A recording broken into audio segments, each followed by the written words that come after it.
We're live. Hello, everyone. Persephone Prestomancy here.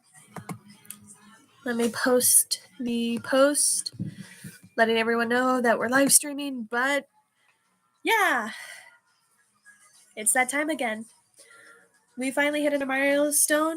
This live stream is celebrating the milestone.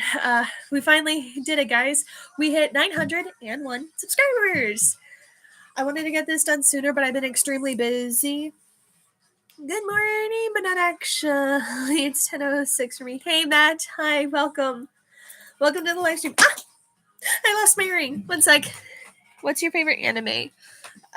Start literally 50 seconds in, and you're already starting with the big questions, Hayden. I like that.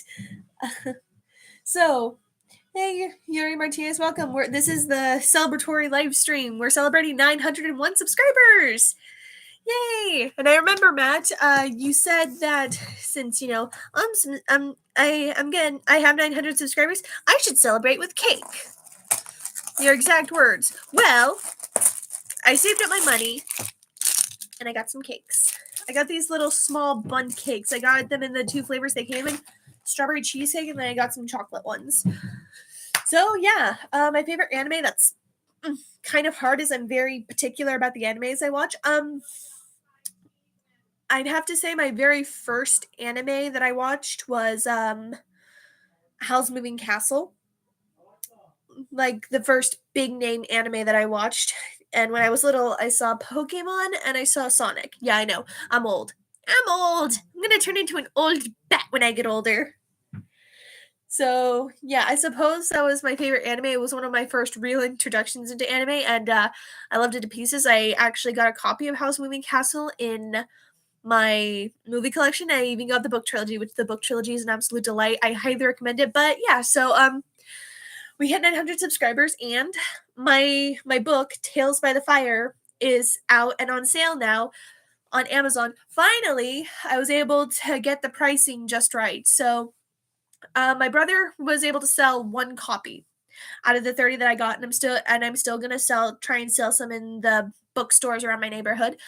But I got $10 from it, and the guy that my brother sold it to runs a game shop, and he suggested tell your sister to lower the price to $13, which is significantly more reasonable than 23, which that's on me. I've never published a book before, so I didn't know, but now I do. And finally, after fiddling with the price more, it is now set to, you go to the link in the description below, and it will say that my book is on sale for $13. So if you guys want to get a copy, that'd be greatly appreciated, because, well, while I'm trying to sell it, the only way I get money from Amazon is through royalties. They pay me a little off the top for every copy of my book that is ordered. And again, I'm going to try and sell some more to make it work. But yeah, it's a collection of fairy tales, 8 in total. 2 of them are adaptations, and then the remaining 6 are all originals that I came up with in my head. So yeah, we're celebrating 901 subscribers, guys. Let's crack open a cold one and drink to that.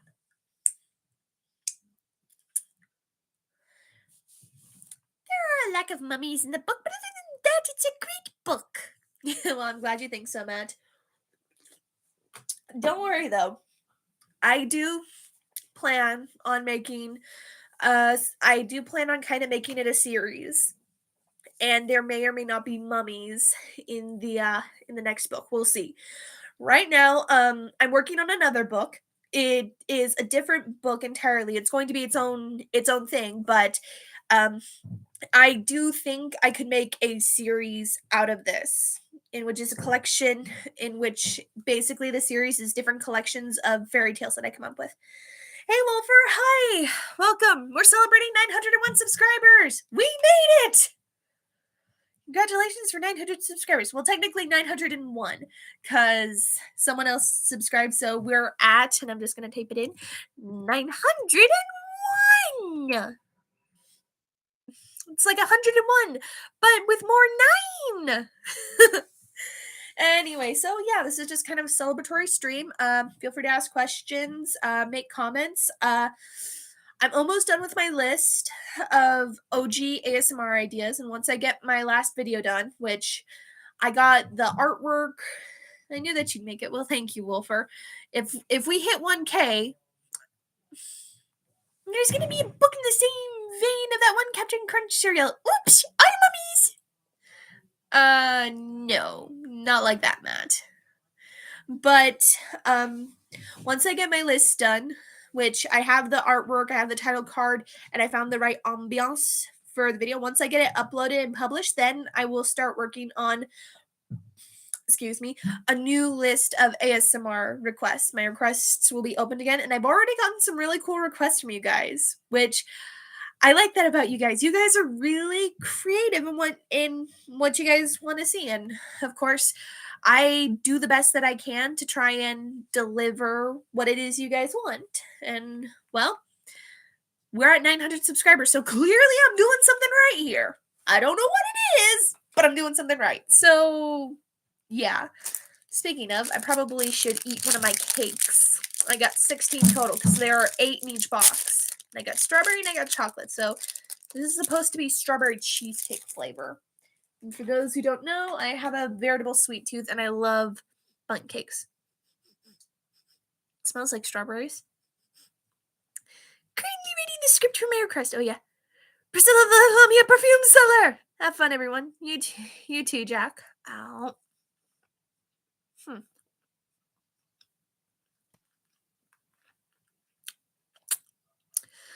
Well, it's not making me sick. I'm kidding though. This is actually kind of good. Ow. It's very moist, very sticky, but it's yummy. So, I know what you're requesting, Matt, which I'll see what I can do. And I take it, Wolfer, you want Priscilla the Lamia perfume seller to make a comeback?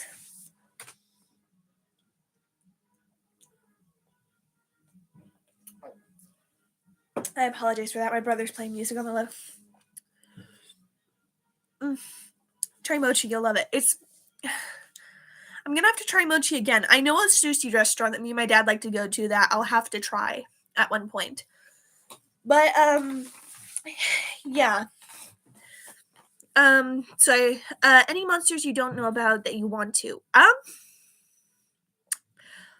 Well, I have my collection of Monster Guide books. I definitely want to get some more, but I'm also trying to save up my money because my mom's birthday is coming up. In fact, I'm working on her birthday card. It's kind of a thing with me. Absolutely, waifu material. Which I'd have to find out what Priscilla looks like because it's been so long since I've drawn her. And if I were to redraw her, she'd probably look a little different than last you saw her. So, I'm willing to do it. I would just need to think up a scenario for you and Priscilla. But I got some really interesting requests from you guys. One of them is someone requested a disco Lamia with an afro, which I will certainly do my best to try and do one. Which, I mean, it seems cool. Marriage! So you want to get married to Priscilla the Lamia. Marriage is what brings us together. For anyone who gets that reference, you get head pats, a cookie, and you also get a shot. For those who don't know, this is Ace Perry Craft Cider. It's 5% alcohol by volume, but this stuff is so freaking yummy. It's basically sparkling pear cider. Still advising you to get your hands on Novelization King Kong. You would absolutely love all the creatures on Skull Island. We'll see. I'm currently waiting to get a Saucy Fairy Tale book right now. So, a 70s Disco Lamia? Yep, someone requested that. And then someone requested a gray alien scientist. And then someone else, and then they also, the person who suggested the gray alien scientist also, requested a Tyrannosaurus Rex chiefess. That's pretty creative. That's the thing I love about you guys. You guys are so creative. Anyway, but I do my best to try and give you guys what you request. Plus, I try and give you some OG content of mine. Speaking of, I need to finish up this birthday card because my mom's birthday is coming up. And I will probably be AWOL for the majority of that day because we're celebrating my mom's birthday. Also, what do you guys think of the look? It's kind of Bee Gees music intensifies. I love the Bee Gees. Bee Gees are fucking amazing, man. Fun fact: I can actually hit that the high notes in Tragedy. I can actually hit them. I took choir for 2 years in high school, so I can hit them. I won't try and hit them now because I value your guys' eardrums, and if you guys don't have eardrums, then I can't make ASMR for you guys.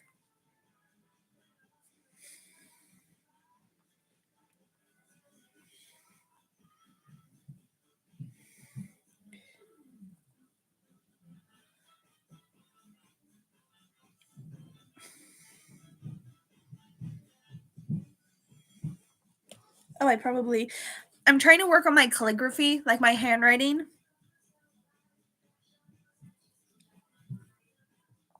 That way it looks fancy. And then I also got some big plans going on.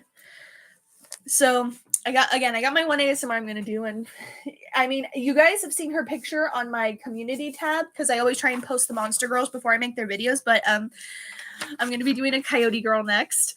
I'm very happy with how her design turned out. Fun fact: when I was first sketching her, she looked a lot like a dude.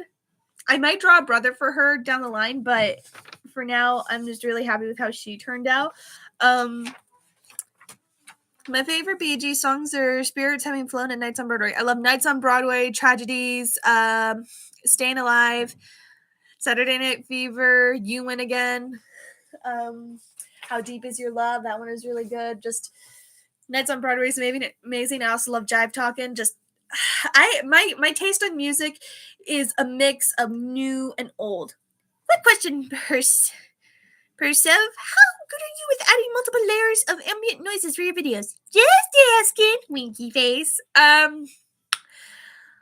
I will have, so how I kind of incorporate sounds is, for starters, I have my tablet, which is a soundboard. I don't really use it that much, but I have used it once or twice for whip sound effects, and then I got a slime app on my tablet, which I've used to make ooey gooey sloppy slime effects for the those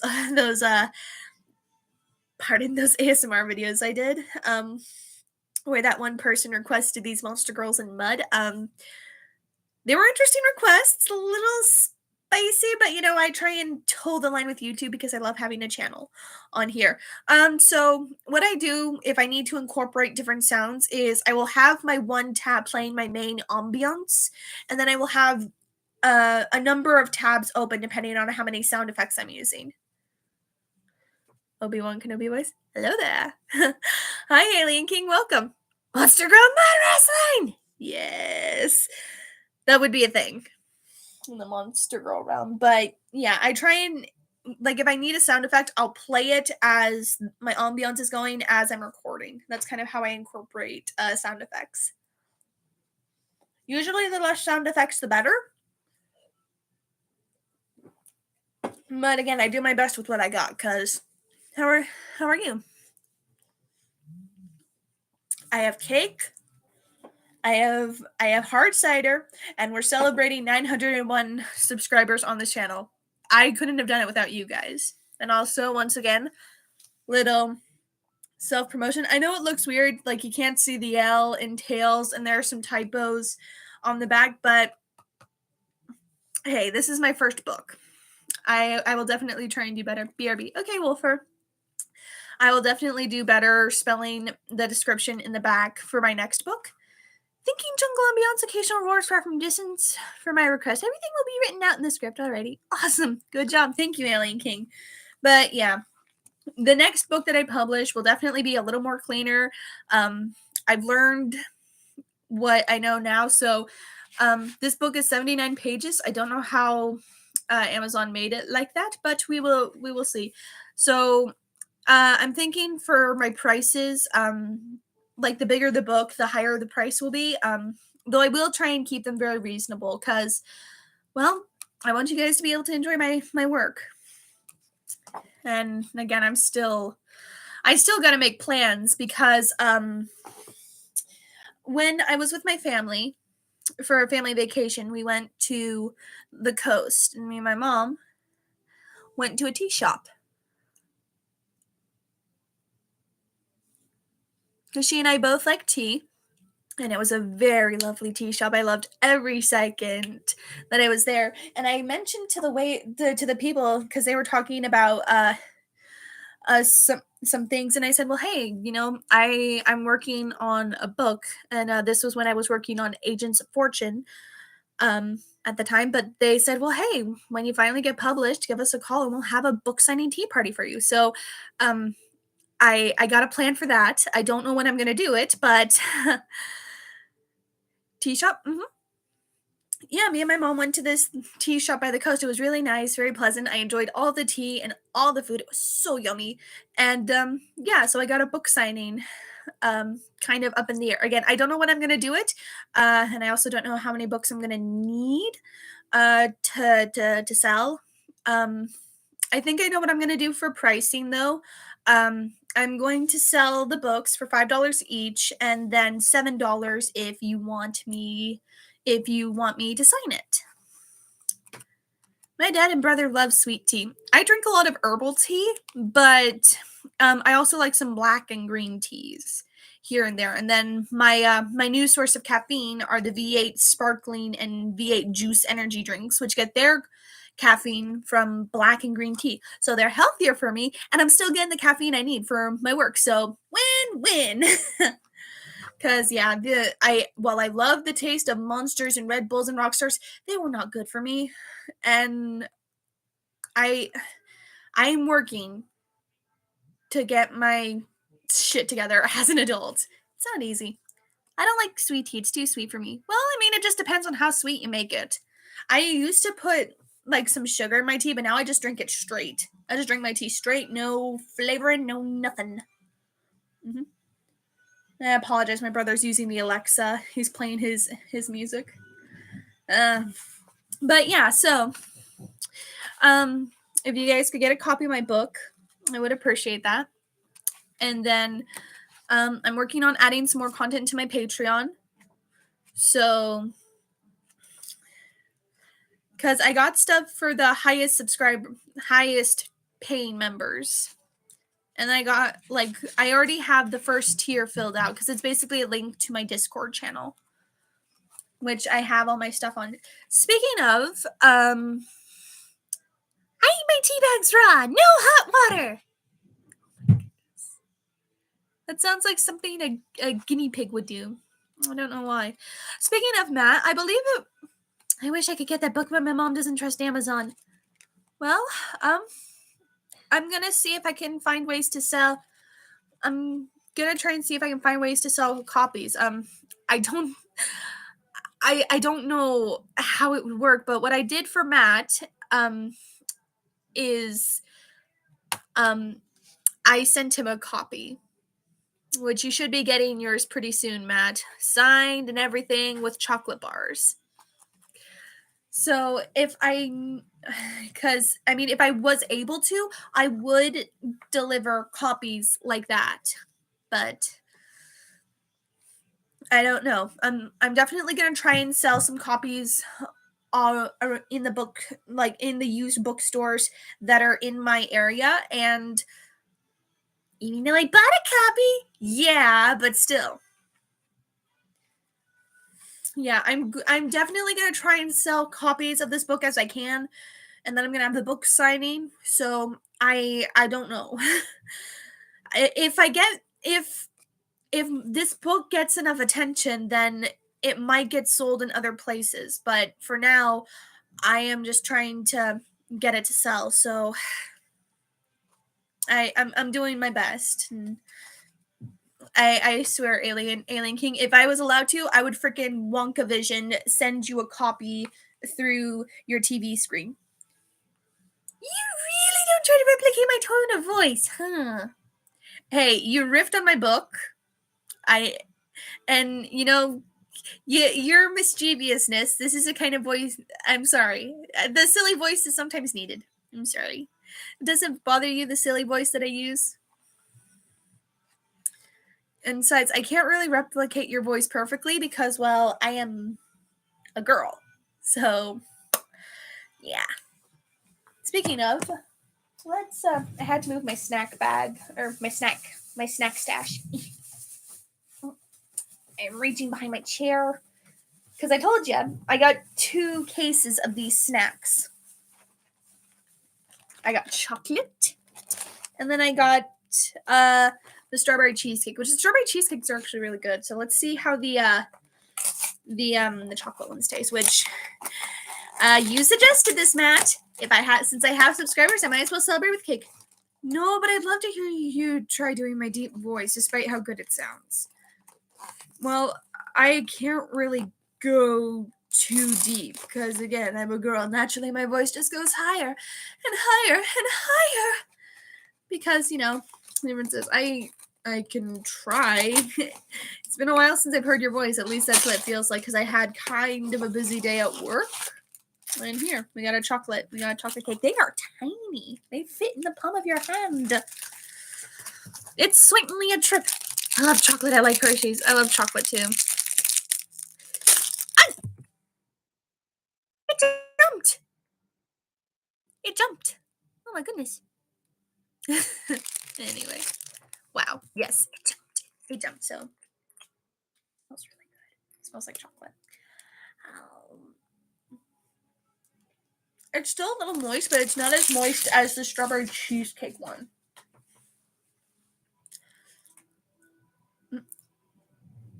That was really good.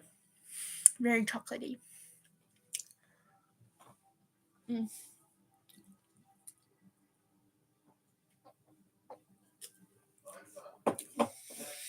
Mm. Oh man, that was perfect. When the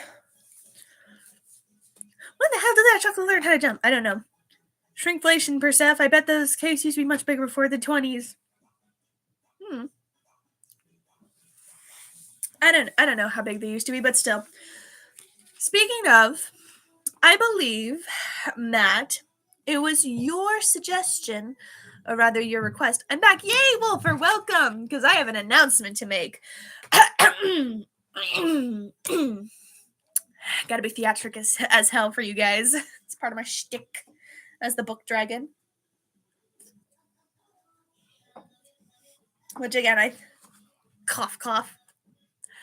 But yeah, as Matt said, this is my first merch drop, and I think it's fitting. I am the book dragon, so I give you books, which I'll give you guys some sneak peeks about the latest book that I'm working on in a little bit.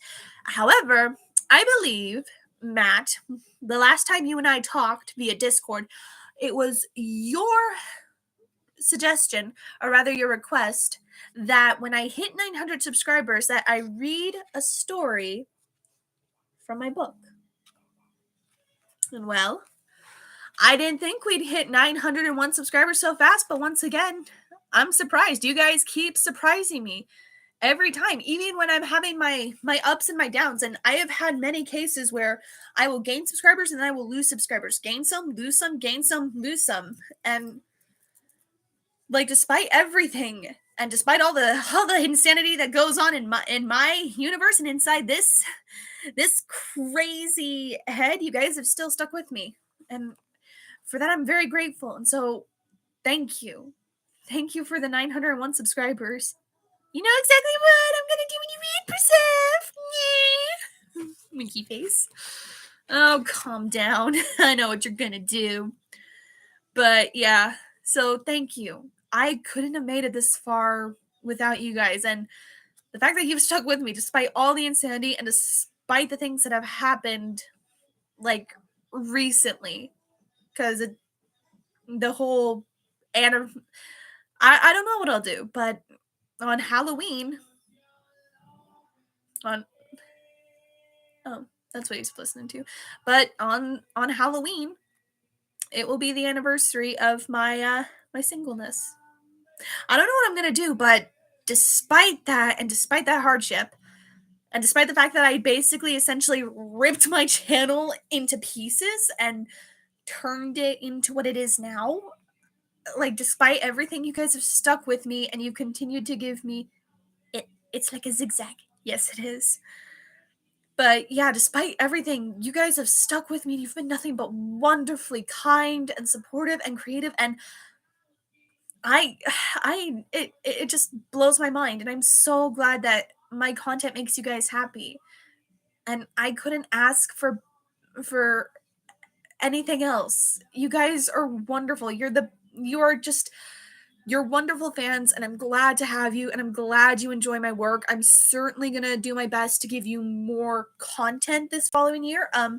In fact, next year I'm going to change my profile picture because I have a friend of mine who did some AI art who put a picture of me that I gave him through AI art, and it gave him some really cool pictures, and I'm going to use one of those as my new profile picture for 2024. A lot of changes are going to happen, and I'm going to be writing some more books. I definitely plan to again. I plan on making a series of this, Tales by the Blank. I even got some ideas, but for now I'm working on my other book, which I'll tell you after I read a story.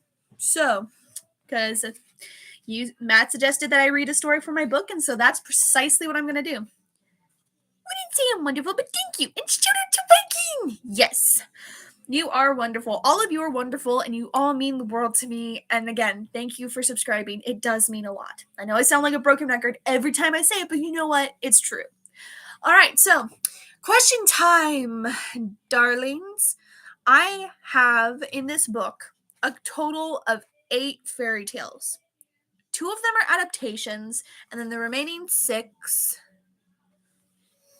my breakup destroyed me too, but without it, I wouldn't have been able to be the person I am today. Like iron in a crucible. Exactly. What doesn't kill you makes you stronger, and all of that. So who married the thief's daughter? Well, here's the thing. We're going to let the fans pick, and then after, depending on which one they pick, then I will read that story. So, as I mentioned before, in this book are 8 fairy tales. 2 are adaptations, and then the remaining 6 are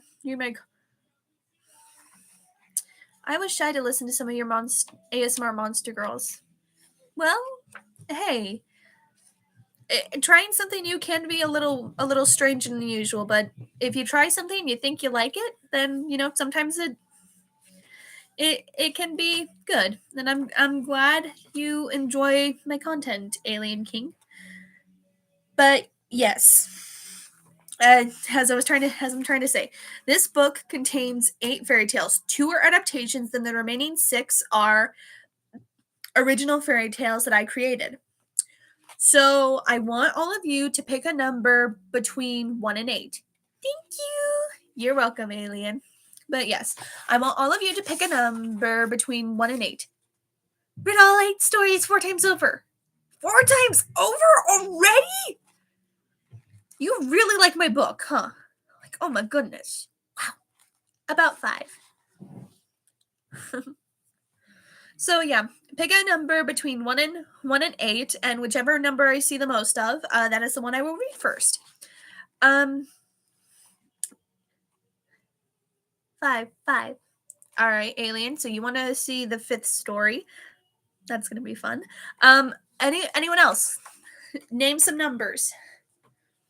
My breakup helped me discover ASMR, which helped lead me to a love of monster girls, which in turn also led you to me. 2. All right, so we got 2, please. Oh my goodness gracious. All right, so we got a shout out for 5, 4, and 2. Anyone else? We need some tiebreakers. All right, let me just ooh. 5. Anyone else?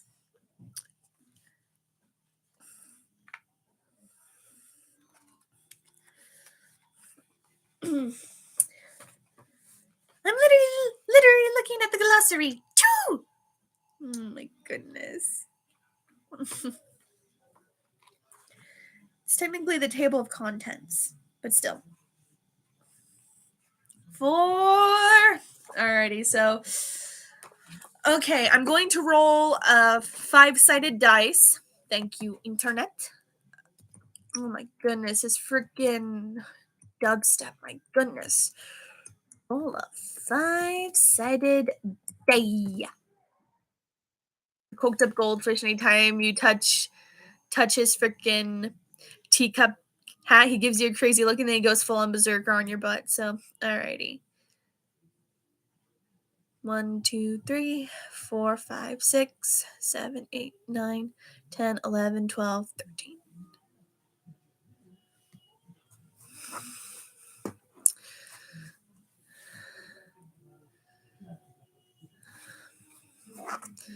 Let's see what you guys are saying.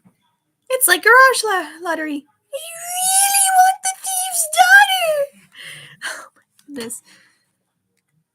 Alright.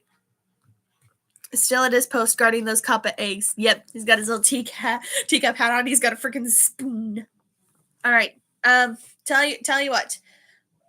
Whoever can guess the number that I am thinking of will get their story. So, I am thinking of a number between 1 and 23.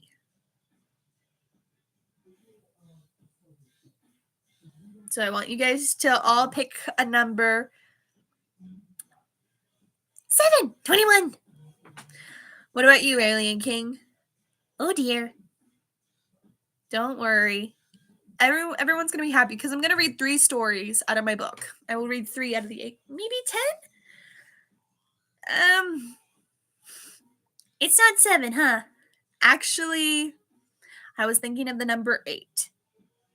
So, no, 3. So, yeah, I was thinking of the number 8. Matt, you're the closest, so we will start with your fairy tale, and then we will read the other 2. Okay?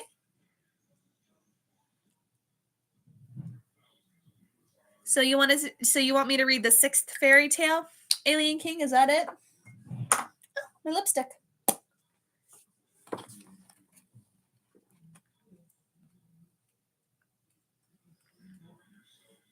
Let's see. So, alrighty. Well, to begin with, I'm going to be reading the 2nd story in my book. I was going to say 5, but why not 6? Let me see. Oh, you want that story? Alrighty.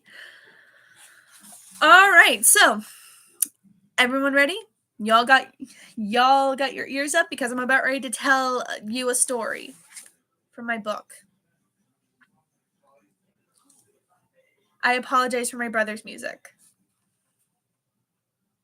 Oh, I lowered it. Thank you, brother. Oh, he stopped his music. Alrighty. I got my copy. Alrighty, so. So I will read 2 more stories after this one. Alrighty. My body and ears are ready. Alright, let's do this.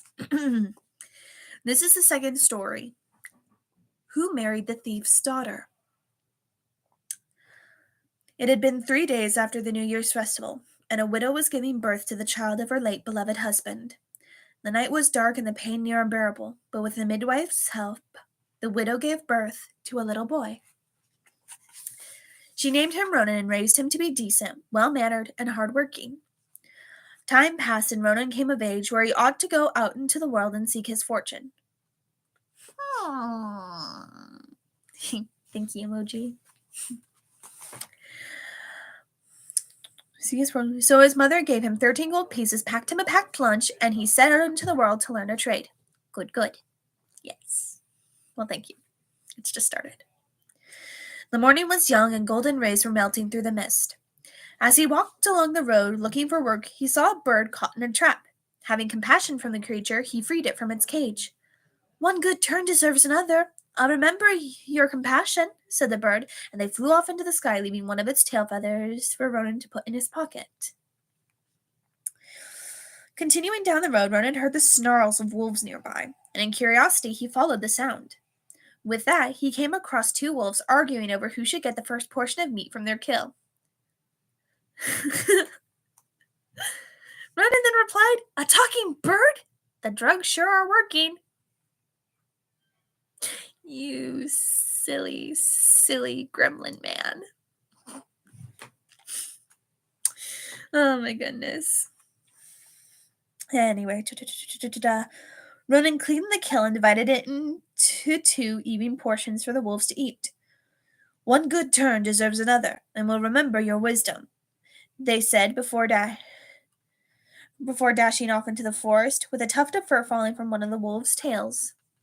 Dude, Matt, really?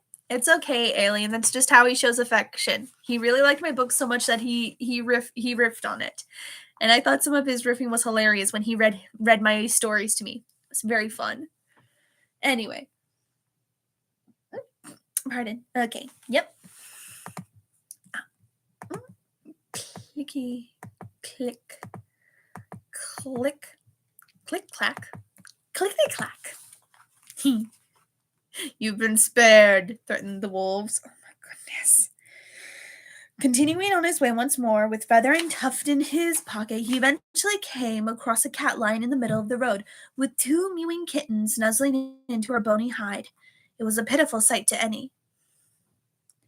Ronan gave the mother cat a portion of his lunch, and she could feed herself and her kittens, which grew quite well again. "One good turn deserves another. I will remember your kindness," the cat meowed before leaving with her kittens. So on our boy goes, looking for a trade he might work, and walking through the forest he comes upon a den of thieves. The trade of a thief might prove useful, thought Ronan to himself. While it's not honorable, one could learn a thing or two from it. Cats. That's your cool. Cats. Same with you, Alien King. I love the venom motif, by the way. Your profile picture, Alien King. I thought you guys were referencing to the fact that every time that I do a live stream, my microphone, being the smelly thing that it is, makes my voice sound distorted like venom. But I do like your profile picture too, though. Anyway.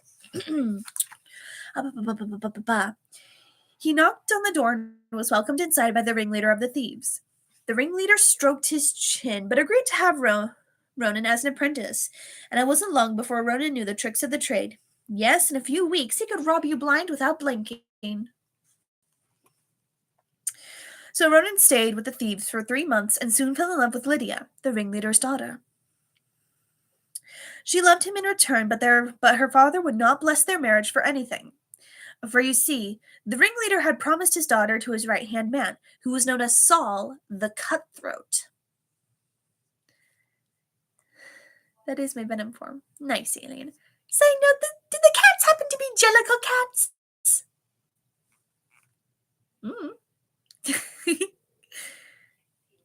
Maybe they were, maybe they weren't. Who's to say? Besides, in fairy tales, cats and animals talk all the time. So, anyway. Yes. Okay. Your daughter and I love one another, and I won't give her up for nothing, Ronan told the ringleader, determined to marry Lydia. He loved her, she loved him in return, and neither wanted to give up the other. It's called book magic. It's called fairy tale logics, actually. Because fairy tales are full of all sorts of fantastical and magical things. Things that you don't usually find in the real world. Pardon. Is Trixie the Rokuto Kubi available to talk? She's busy at the moment, Akira. I'm sorry. But I'm reading a fairy tale for my book. I'm reading the second fairy tale, Who Married the Thieves' Daughter. Alrighty. The ringleader strokes his chin, thinking, Fine then. If you want to marry my daughter, you must prove yourself worthy of her, for Lydia deserves only the finest of husbands. I'm just I'm just waiting for Matt to throw. If they are, they are really late to the Jellicle Ball. The Jellicle choice was already chosen by old Deuteronomy. Yes, but still. The Jellicle Ball only happens once a year. Interesting. Thank you emoji. Alrighty. The bargain was struck, and the following morning the ringleader led Ronan out into the middle of the forest. Taking the sash from his belt and tying it around a stone, he threw it as far as he could. Find my sash before sunset, and you can wed my daughter. With that, the ringleader left Ronan alone, promising him death if he failed. Now alone, Ronan scoured the forest far and wide, but try as he might and look where he may, he couldn't find that sash anywhere. It was as though it had disappeared through magic. Exhausted from searching, he leaned against a tree and settled into a rest. Shortly after he managed to doze off, he felt something heavy drop into his lap. And there was the sash wrapped in the stone, and who had brought it but one of the wolves he had helped. My brother and I heard of your trouble, and now we've repaid you for your wisdom. Thanking the wolf, Ronan returned to the thieves' den with stone and sash. Begrudgingly, the ringleader accepted his sash back, but that wasn't the end, for he had another challenge for our boy. Come morning once more, the ringleader climbed to the highest point of his den, and with the help of a wind demon, scattered 13 rubies the size of pomegranate seeds across the forest. They disappeared quicker than the sash. If you can find all 13 rubies and return them to me, you can marry my daughter. So once more, Ronan was out in the forest and scouring the forest for the rubies, but try as he might, he couldn't find them worth a shout. He leaned against the tree to collect his thoughts, but ended up dozing off, and shortly after, he woke to the sound of birdsong. Opening his eyes, he saw a bird in the branches with a handkerchief bundle in his feet. You freed me, so now I've repaid you for your compassion, the bird chirped, dropping the handkerchief in Ronan's lap, with the 13 rubies inside. Just fix my glasses. They slip off my nose. My hooked nose. Because I got a bump on my nose. Alrighty. So it happened as before. Ronan returned to the den with the 13 rubies and the silk handkerchief. The ringleader said nothing, but smiled bitterly, the way one does when they are furious but must mind their manners. Magic orb, listen to call. Bring me something cute. Oh, he summoned fairy. Well, nice. Let's see. You did well enough, but tomorrow will be the most difficult task of all, he said through tight lips. So go and get some sleep. You'll need it tomorrow. Obeying as he always did, Ronan went to sleep in his attic room. Oh, it's one of my cats. Ronan then threw the hanker. Oh, that was my books and my tablet and everything in between. Give me a sec. I'm terribly sorry. My cat knocked them over. Oh my goodness.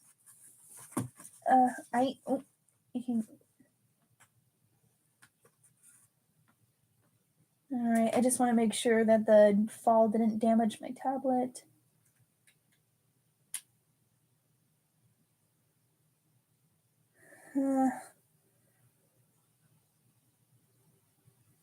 There we go. I'll just let it drain a little and then I'll charge it. Sorry about that.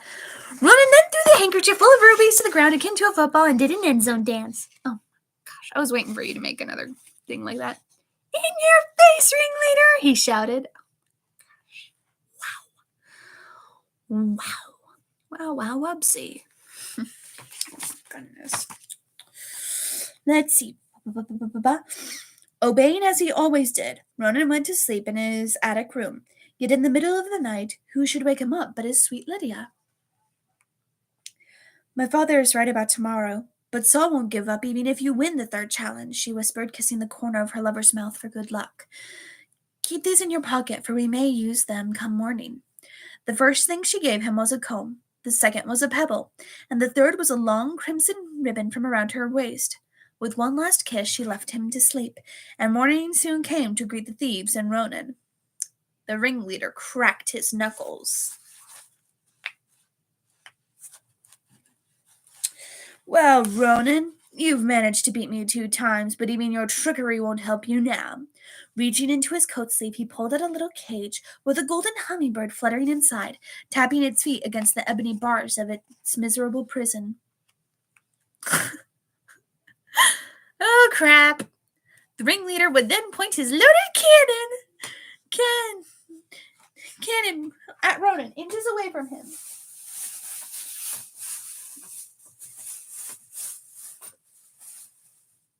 Technical difficulties, sorry about that. Oh my gosh. Okay, we getting serious now. That's the way Matt riffs, and I mean, it would be kind of funny. But still, this is a fairy tale, so... Pardon. Let's see. Miserable prison. The ringleader opened the cage door, and the hummingbird dashed off, out of sight in a flash. Find, catch, and return that golden hummingbird to me unharmed before our sunset, and only then will I believe that you are worthy to marry Lydia. With a knuckles crack. Well, the ringleader did crack his knuckles. I thought I needed to put in a sound effect, so there. Alrighty. Waving goodbye to his beloved, Ronan set off into the forest, his steps quicker than ever. He looked to and fro for the hummingbird, yet every time he crept close enough to catch it, the little creature darted out of reach like a flash of fire. Throughout the day, Ronan tried to catch the elusive creature, but with no such luck.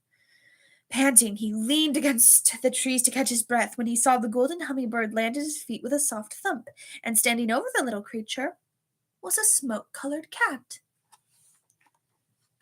Wilty Rose, pretty Rose. "Who are you?" Ronan asked as the hummingbird landed on his shoulder. "I was only a kitten when you saw me, starving and miserable with my mother and sister. But you had mercy on us, and now I can do the same for you," the cat said with a graceful swish of her tail. "Go to your lover, for you deserve her, and you are the only one she will ever love." Ronan replied, "And I have a challenge for you.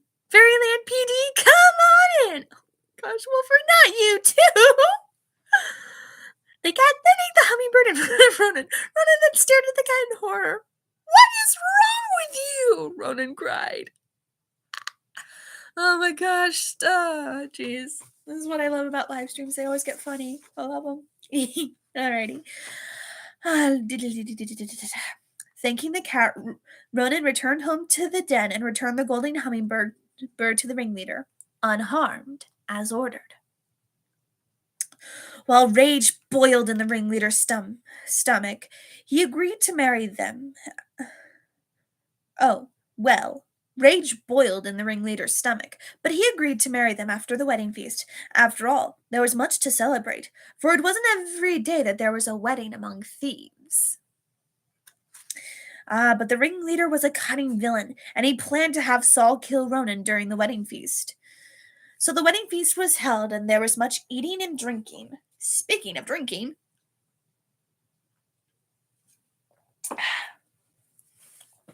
I gotta wet my whistle as I read my story to you guys.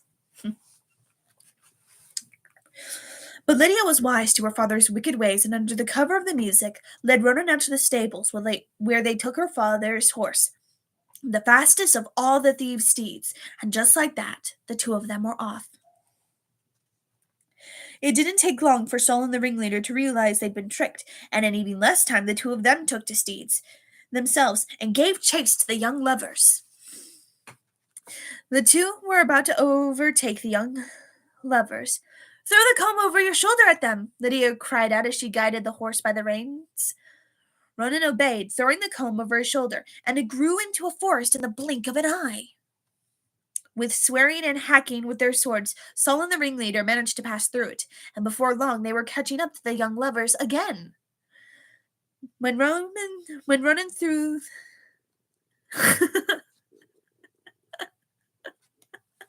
The ringleader then chugged a bottle of gasoline as he chased Ronan. He lit a match and burnt, becoming a human flame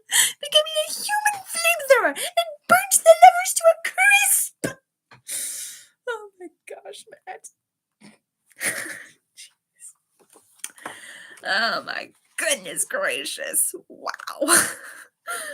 Gasoline doesn't exist in Fairyland.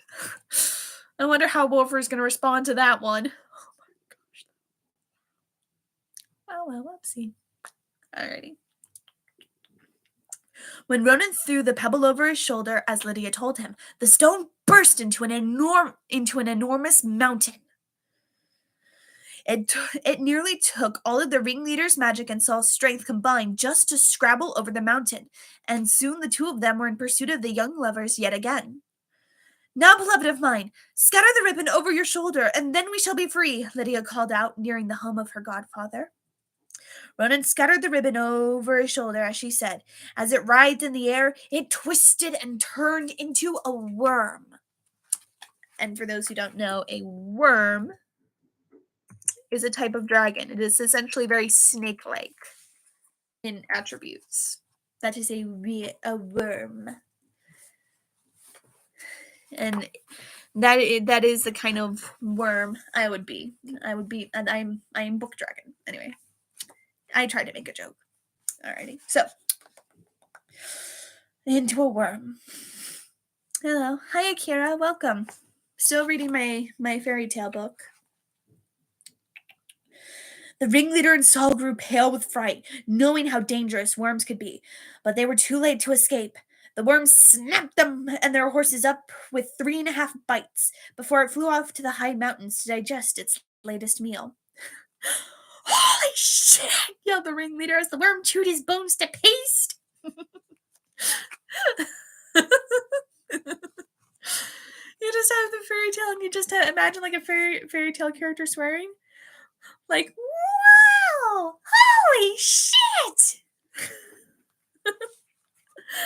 Oh, my goodness. Yes. Anyway.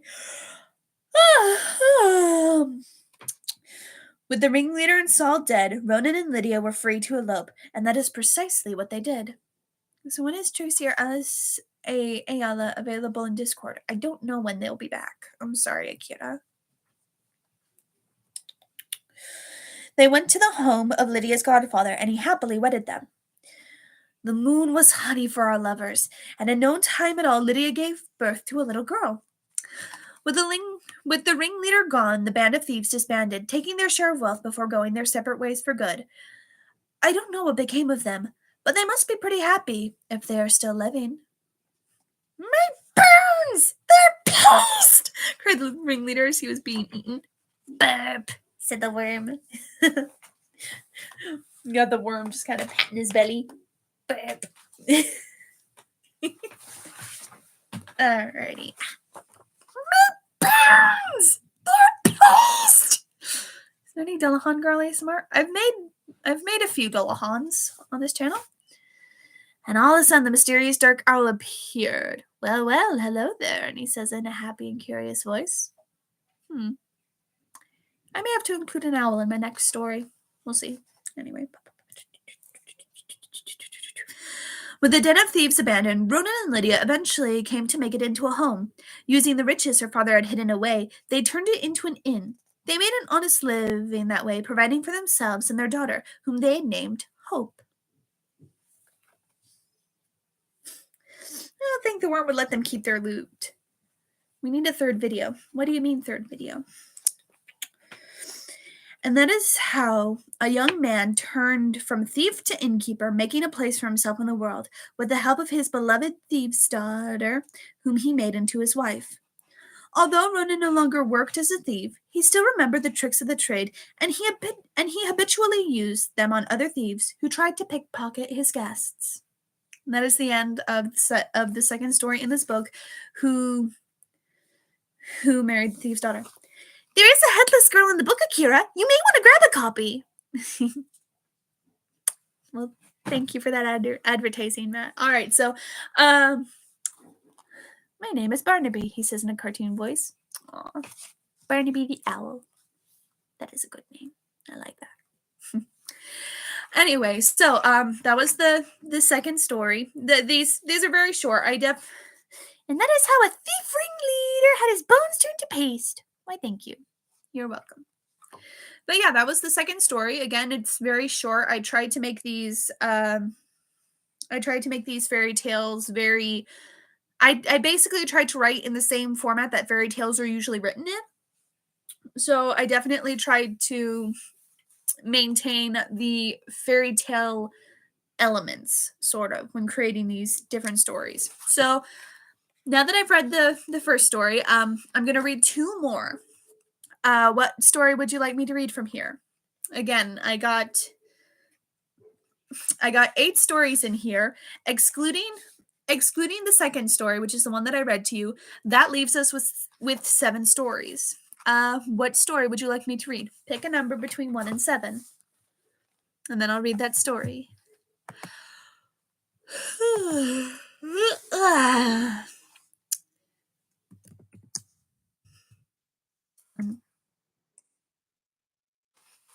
Speaking of, I need to work more on this birthday card from my mom. Here we go.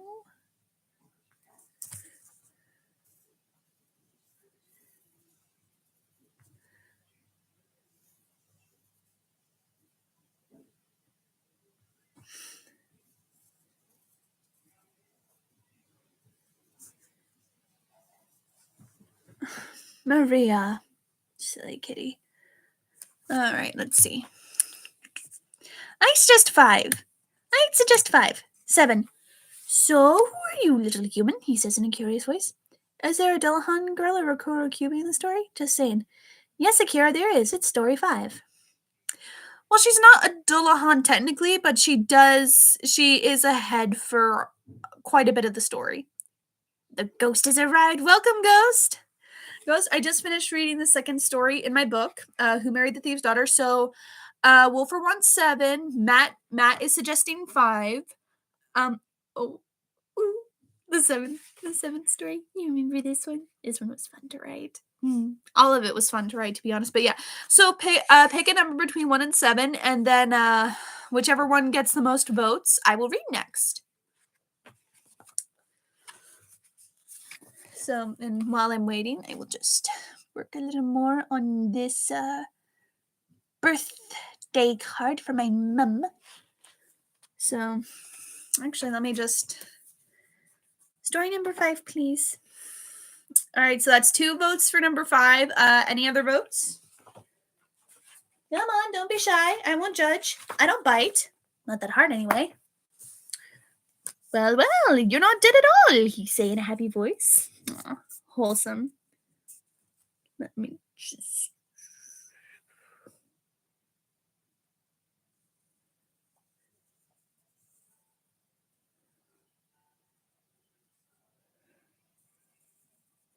Oh, my mom's watching Psych.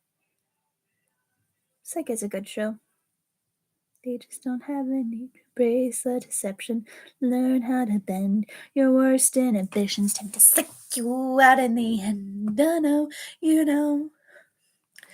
So that's 2 votes for story number 5. Do I hear any other votes? If I don't hear any other votes, then I will read story number 5. Okay, we're doing good so far. Status.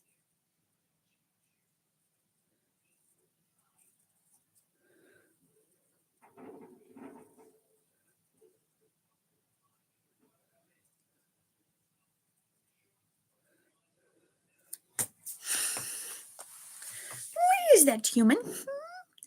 The Moon Knight might be lurking in the next story you read. Well, we'll see. I'm going to tilt my laptop up to the ceiling so that way it doesn't overheat. I'm going to hit the restroom really quick. I'll be right back.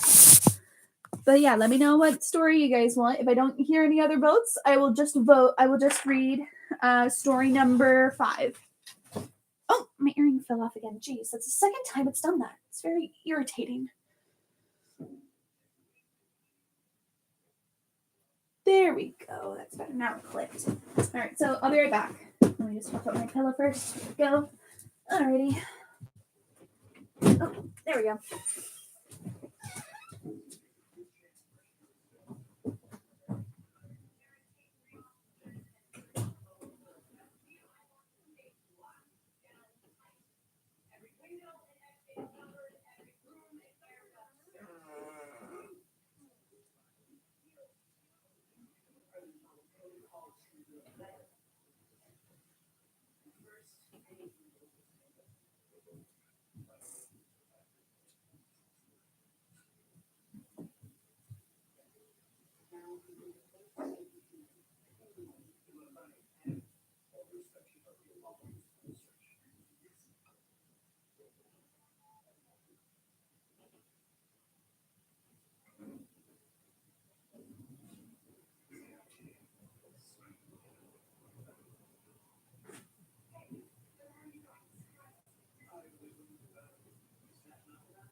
Alrighty. Oh, cat! Why you lurk in the shadows, you kitty cat?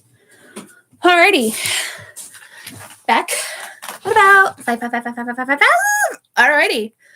Little inside joke for when I read Persephone's book to her, I kept ad-libbing the Moon Knight into her book and having him be a foil for the characters and beating them up very brutally. Oh my gosh, that wasn't the only thing you did. That wasn't the only thing you did, and you know it, Matt. Persephone, can you do a Medusa impression taking care on me? I don't know what you mean. Gonna have to elaborate there a little. But it seems like the boats are in. I will read the 5th story to you guys. The 5th story being Headless Maid Marian. Not to be confused with Robin Hood's Maid Marian. This one's different. And so I'm going to eat some cake. As I flip to the right page, I'm going to put my ring back on. My silver peacock. You say in a shy voice, I'm not from around here.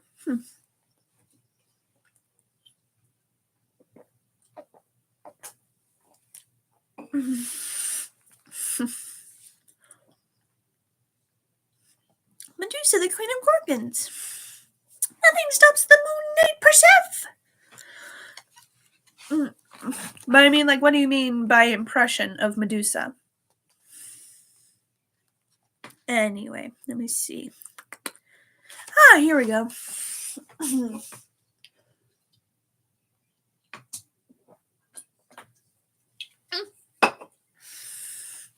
Spilled a little. He is the fist of Khonshu. You don't mess with Moon Knight. Spilled a little of my cider on down my cheek. Yeeps. Anyway, all right. So this is the 5th story in my book.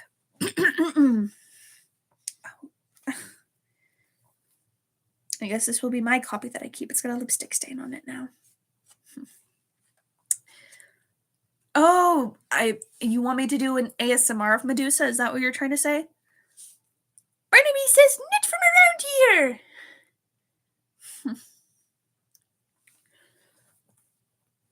Ghost God, Moon Knight sucks. While you guys are debating Moon Knight, I'm going to read you the 5th story in my book, Headless Maid Marian. Hang on a sec. Alrighty. Alright. Headless Maid Marian. In a country far away from here, a king once had 3 sons. The youngest prince was fond of jousting and sword fighting.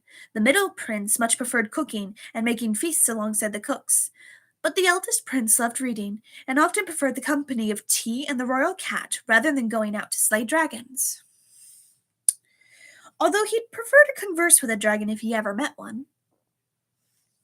The king wished to see his sons married before he died, so he said, I want the 3 of you to go out into the world and find a young woman of royal stature to court. When you find her, bring back a token of hers. So that is what the princes did. The youngest set out first and entered the forest, having heard of a princess living on the other side. Excuse me, there it is. I knew a burp was coming. Pardon. Anyway. He had just partially entered the forest when the head of a beautiful young woman appeared on the side of the road before him. Please, kind prince, please wash my hair, she said in a dulcet voice. The youngest prince looked at the beautiful head and ran away screaming. He didn't stop running until he reached the princess's castle on the other side. Soon it was the middle prince's turn, and he entered the forest as well, hearing of a duchess with a beautiful appetite who lived on the west end of the woods. Like his younger brother before him, the beautiful head also appeared before him, asking if he could wash her strawberry blonde locks.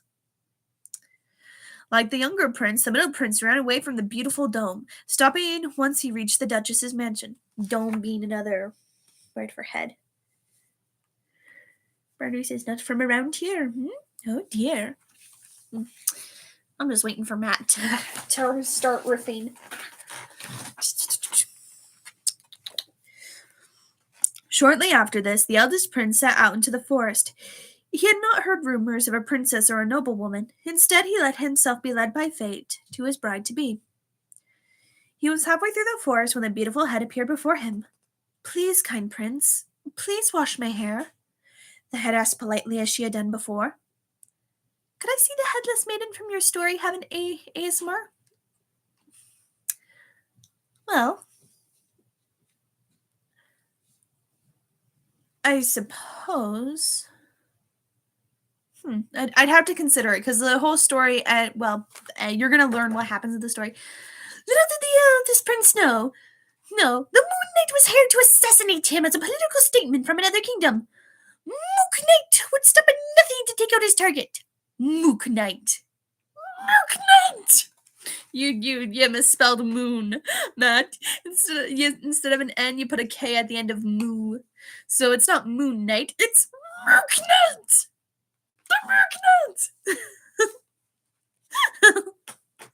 Knight. Be a funny character. The Mook Knight. Anyway, let's see. Persephone become Medusa. I know. Thank my thick thumbs. Hey, it's kind of funny. You can't deny that it isn't funny a little. Rather than run away, the eldest prince knelt and gently picked up the head. All right, but let us find a stream. That way I may properly wash your hair, dear maiden, he replied politely before carrying the maiden's head with him as he walked through the forest. When he found a stream, he washed the maiden's hair as promised. Although the woman was only a head, he treated her like any other maiden. Thank you for washing my hair, kind prince, the maiden said with a smile. No trouble at all, fair maiden. My name's Victor. What's yours? My name is Marian, the head replied.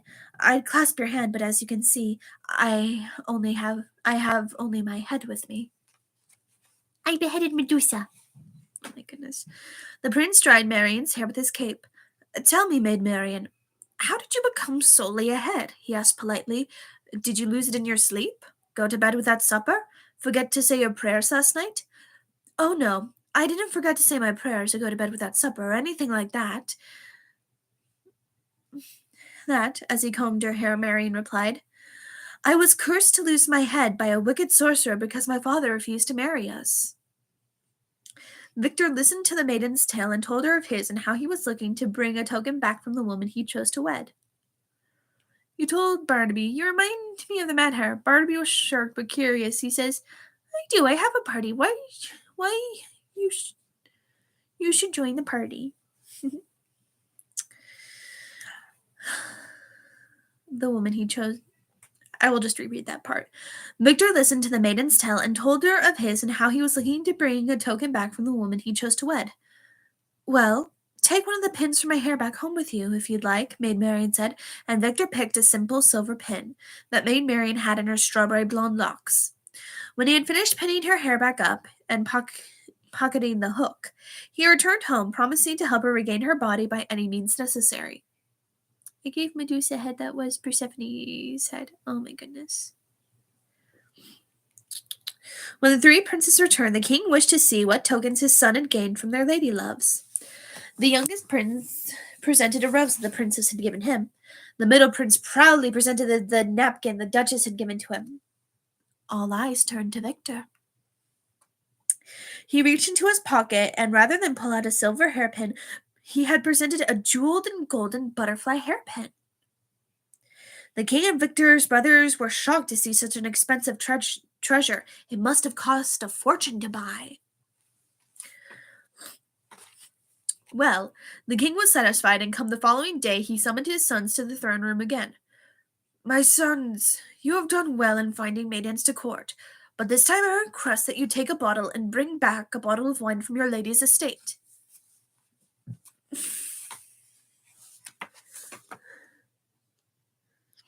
Moon Knight would then throw one of his sharp moon-shaped throwing knives into the back of the eldest prince's head while the prince was oblivious. That's what I think of you, Matt. Moon Knight. There's no such thing as a Moon Knight in my fairy tales. Or is there? Well, we'll see.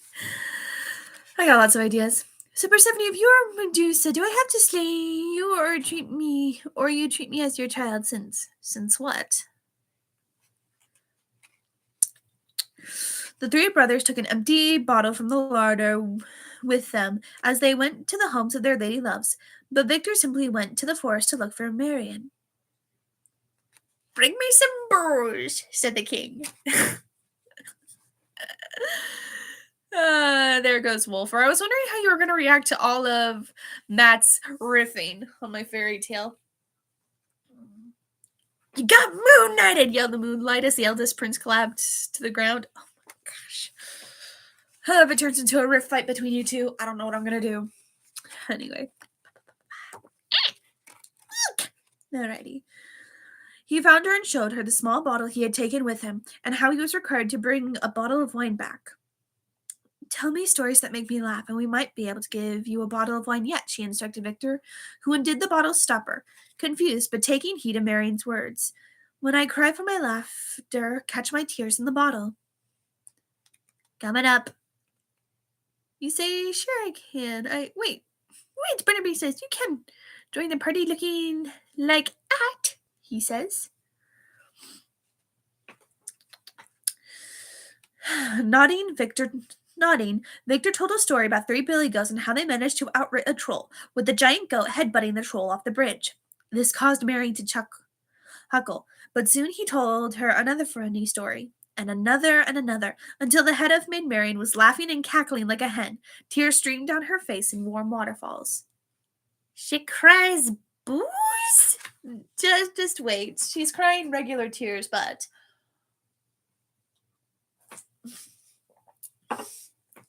if there's one thing fairy tales have taught anybody is that things are not always what they seem. So, sorry, I got a little something stuck in my throat.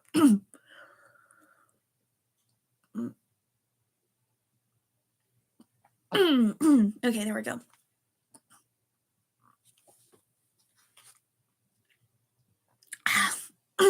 There we go, that's better. The little wine bottle was filled to the brim in no time. "Thank you for helping me, sweet Marion," Victor said as he stroked her fair cheek. "I only wish I could do more for you." Marion leaned into his touch. "You've already done much for me. I only want you to return home to your palace safe and sound," she told him sweetly before they bid one another farewell. So the princes returned home, their bottles full of wine. The king looked over the middle and youngest bottles, and he was impressed with them both. "Victor, did your lady love send you home with a bottle of wine?" the king asked, and Victor revealed the bottle, only to find it full of such glistening, ruby-hued wine, the likes of which had never been, nor ever will be, seen again. You say, "What do you mean?" "Barnaby says you have to be dead to join the party, you silly human," he says in cartoon and happy voice and starts laughing. The middle prince and the youngest snickered at their brother. "She must be cross with him if she sent him home with such a small bottle," they whispered. Ah, but the truth was quite the opposite.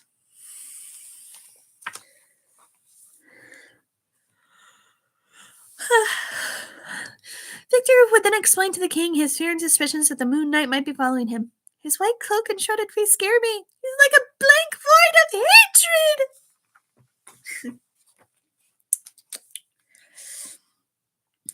Ah, but the truth was quite the opposite. When barrels were brought forth to be filled with the wine each prince had brought, the middle and youngest princes had enough to fill one barrel. But when Victor poured his wine, he filled 13 barrels, which was said to be the smoothest and sweetest wine. So the day gave way to night, and the next morning the king summoned his sons to the throne room for a third time. "You've done well for yourselves, my sons, but now it is time for you to bring your brides home. Fetch them smartly, and then the wedding feasts may begin." Hey, Persephone, you like my story so far? It's very creative. I like it. You have a good talent. It's kind of roleplay-like, but still good.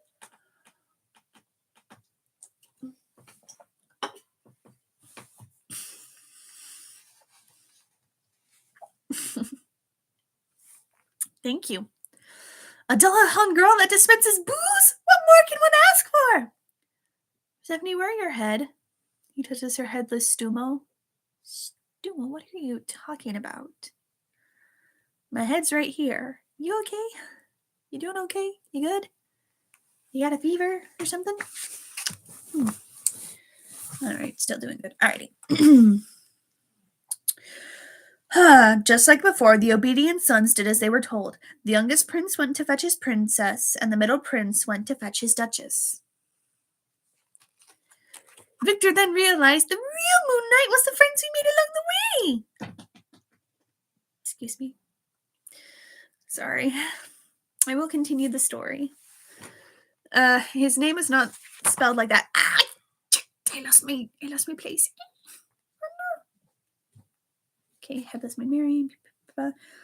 His name is spelled like this, Matt. Spelled like that.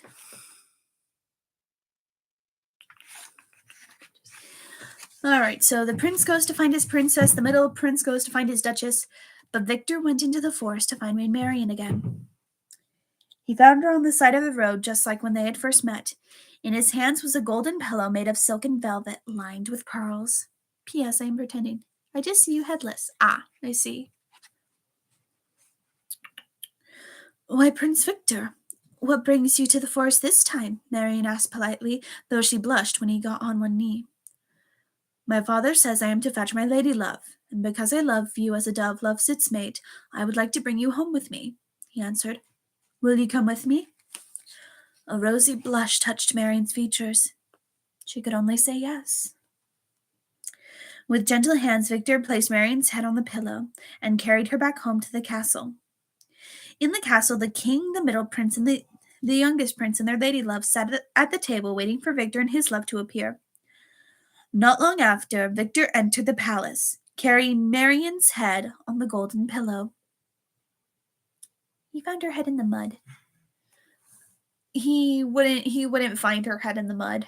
Besides, if her head ended up in the mud, she'd suffocate and essentially kind of drown. That's what would happen if her head ended up in the mud. Anyway, so Victor entered the palace carrying Marian's head on the golden pillow. The king gasped, the princess shrieked, and the duchess nearly fainted. Big brother Victor, have you lost your senses? The youngest prince shouted, gnashing his teeth at the sight before him and his bride. Father asks you to bring back your bride, and yet you bring back a woman's head, the middle prince added, fanning his duchess with his napkin to keep her from fainting.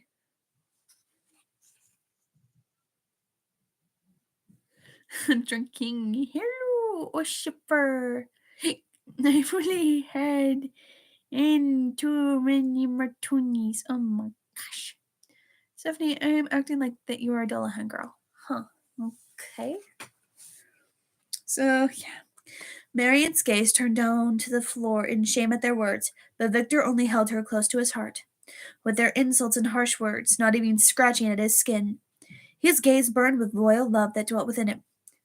You two have done well for yourselves, and yet I have said no word of fault against your brides, Victor declared. Well, Marian is my bride, and I love her dearly. I will marry her as she is, for she was good to me, as I had been good to her first. Oh. Mom's just opening the door for my cats. The prince then tightly hugged the Moon Knight, accepting the strange wonders of what it meant to witness what it truly means to be Moon Knight. You like jazz? Replied the Moon Knight. Gosh. Why are you like this? Wow. Insert mandatory head double entendre here. Wolfer, behave yourself. Behave yourself. You're not a bard. This is we have standards here on this live stream. We're not going to get all saucy yet. Well, anyway, I've said too much already about the sauciness. Anyway. Alrighty. So, yeah. No sooner had he said these words did a knocking and thudding come from outside the door. A servant opened it only to reveal the headless body of a maiden. The body was clad in aquamarine silk and lace with pearls around the neck and wrists. Like a moth to a flame, the body walked to the head. Marian lifted her head back up and placed it onto her shoulders, and she was as sound as she had been before. I play one in the comment sections. Fair enough. Barmy told you your race. My little human, you need to choose your death first. You got a little scared.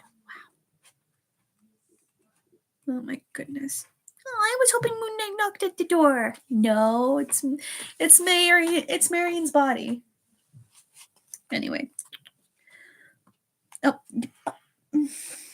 there we go. She threw her arms around Victor and kissed him no sooner had she done this. I was waiting for a man to marry me, for it was your unconditional love that broke my curse, Marion smiled before kissing him again. I can never thank you enough. You want him to marry Moon Knight? The king looked at Victor and smiled. My son, you have done tremendously well for yourself, and I am proud of you. And just like that, the three brothers were married. The two younger princes apologized to their brother and his wife, and Victor and Marion both forgave them, and even made them the godfathers of their future children. Thus the wedding feast was bright and blithe. Not a dry eye could be seen, for tears of joy and laughter were shed on the happy day. All were eating, drinking, dancing, and with merriment and bounds. All who attended the wedding went home with full bellies, an armful of gifts, and high spirits. I had told my best story to the newlyweds, and in return they gave me a new pheasant quill for my writing. And that is the end of the 5th story in my book, Headless Maid Marian. So I will read one more story before I end the live stream because I gotta get. And the king, ever so supplied with booze, remained drunk. And Zakira hold Persephone Hitty but felt here. It'd be cool to marry Moon Knight. Pouty pout. But yeah, that was the 5th story in my book. Reading it, I clearly needed to go over it with a finer tooth comb, but hey, it's rough. It's got some flaws, but it is still a very good book, and I promise my next one will be a lot better. So I will read one more story from my book. Wolfer, you said that you wanted to hear the 7th story. Does anyone else want to hear the 7th story in my book? You can be honest. I won't judge.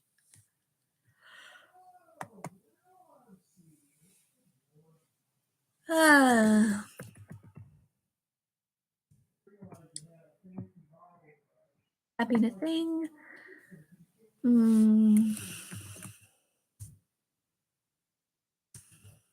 I was checking a thing really quick. Click. Click, clack. Clickety clack. Moon gets stronger and fuller the moon is. I don't want to marry that. And yes, please, 7. Next book volume needs some yokai. We'll see. I definitely plan on making this because this is going to be a series, and I will definitely look at different fairy tales from around the world, and I will look up different creatures from around the world, and I will definitely have the fairy tales in different settings and the like. So that's 2 votes for 7.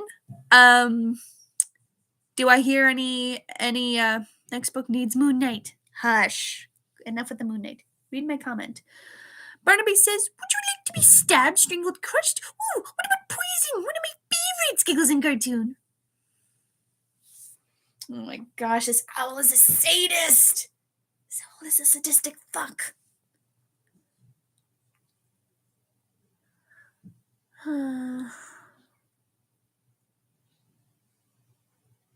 Afterward, I'm eventually just going to rub all this lipstick off, so this is kind of null and void.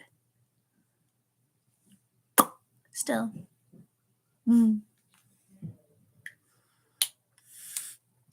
He's a ghost owl cartoon. He's supposed to be. Fair enough, though still. Have you ever heard of Casper the Friendly Ghost?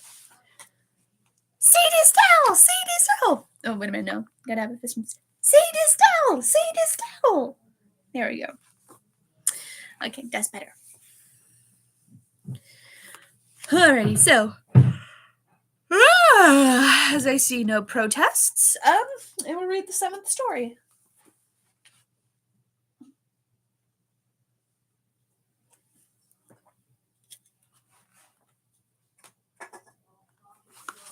Finished up my one drink. Now I'm going to open up another.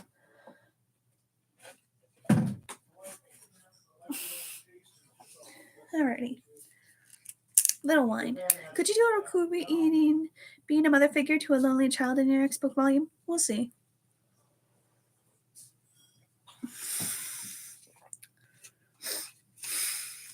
For now, I'm already working on a different book right now. Alrighty, so the 7th fairy tale. Oh, here it is.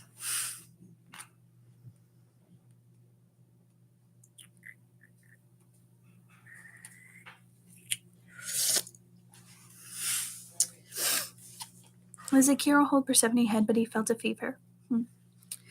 Alrighty, so this is the 7th story in my book.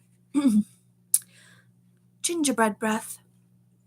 A peculiar fox lived in the forest with a most unusual trait. This fox's breath always smelled like gingerbread. No matter what he did, no matter what he ate, his breath always smelled like gingerbread. You see, he had gotten his pleasant-smelling breath from eating a gingerbread man who was brought to life by magic. You've heard his story before. He ran around the town bragging he couldn't be caught, and a fox tricked him into climbing on his back. Well, you know how the rest of that story goes, with the fox eating the gingerbread man. Persephone, I feel dizzy. You okay? And gingerbread men lived in fear.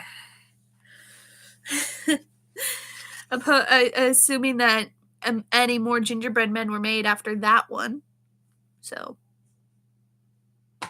sorry, excuse me. Anyway, but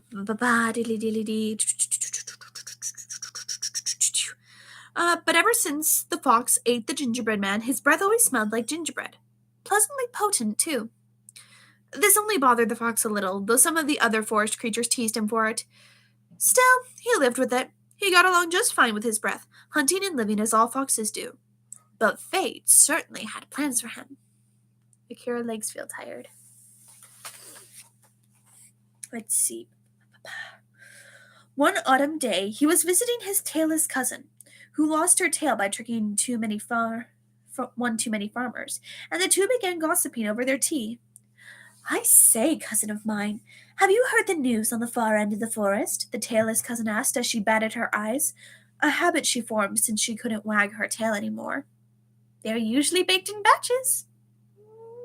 I mean, in the original gingerbread book, it's usually just one gingerbread man, but sorry. But I mean, you never know. Let me try and turn on a little music to try and... I apologize for my mom's yelling.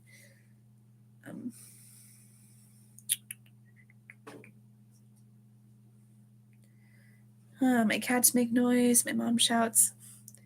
Persephone, I'm just nervous. We'll see.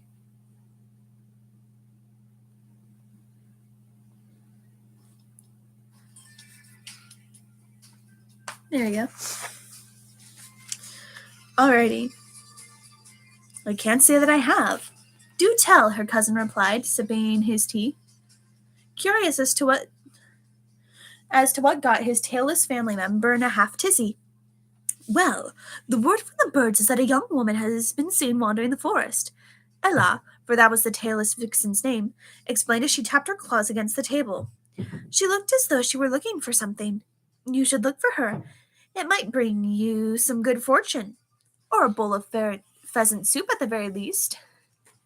I remember that you like to bake gingerbread bats around Halloween. Yes, I do. Every October, I try and make gingerbread bats. And I will definitely try and do that this year, too. I'm making it my tradition. And besides, they're tasty. Yummy, yummy, yummy, yummy gingerbread bats. Alrighty. Another fox would rush up to the two in fear. Guys, I really screwed up. I tried to call this one a puppet boy, but he's a menace. A demon puppet, I say, a demon puppet. So Persephone head, can you bring your buddy to take me home?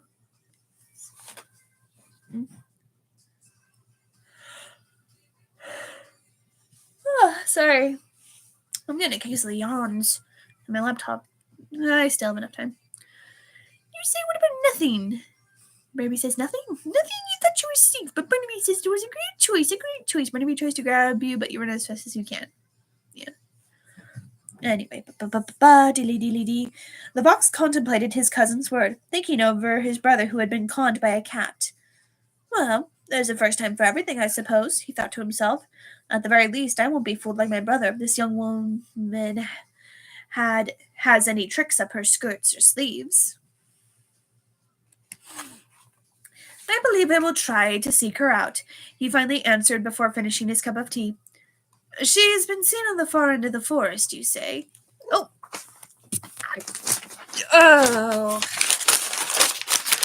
1 moment, please.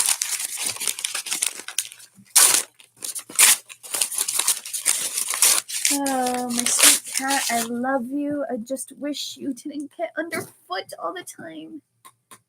You silly little kitty cat. Anyway, let me just throw this in the trash. I was gonna draw something, but forget that. I don't need to draw. I need to work on a birthday card. Anyway, sorry about that. What am I going to do with you, kitty? I swear.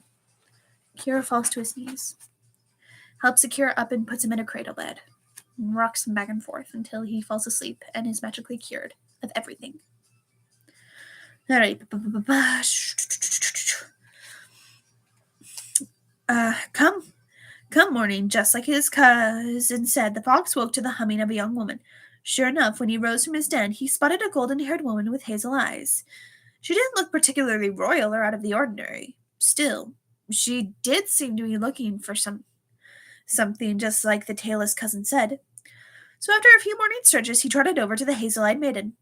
"Good morning, miss. What are you looking for?" he asked her politely, remembering his manners. Startled, the maiden curtsied politely. Good morning to you, Sir Fox. I am looking for a bronze key my mother hid in the forest," she replied with equal manners. "She said that when I was of age, I was to find the key, as it would open the indigo chest in the attic. It's in that chest that I might make a fortune for myself in one way or another. For I do not know what's inside the chest." Well, thought the fox, that's one way to keep something a secret until it's ready for telling. Persephone, yeah, Akira feels scared. You were magically cured. So you're no longer sick, Akira. Barnaby says, "No, where do you think you're going? The party is this way, and trust me, it's a day for him." Evil laughing cartoon. Oh my goodness. Alrighty.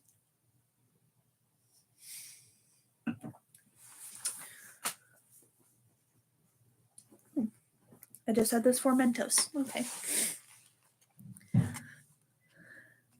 "I've got no strings to hold me down. I'll stab a fox, make him frown," echoed from the distance. "He's here! Run!" cried the horrified Connor as sharks feel for love the demon pilot. Oh my gosh. I've read that.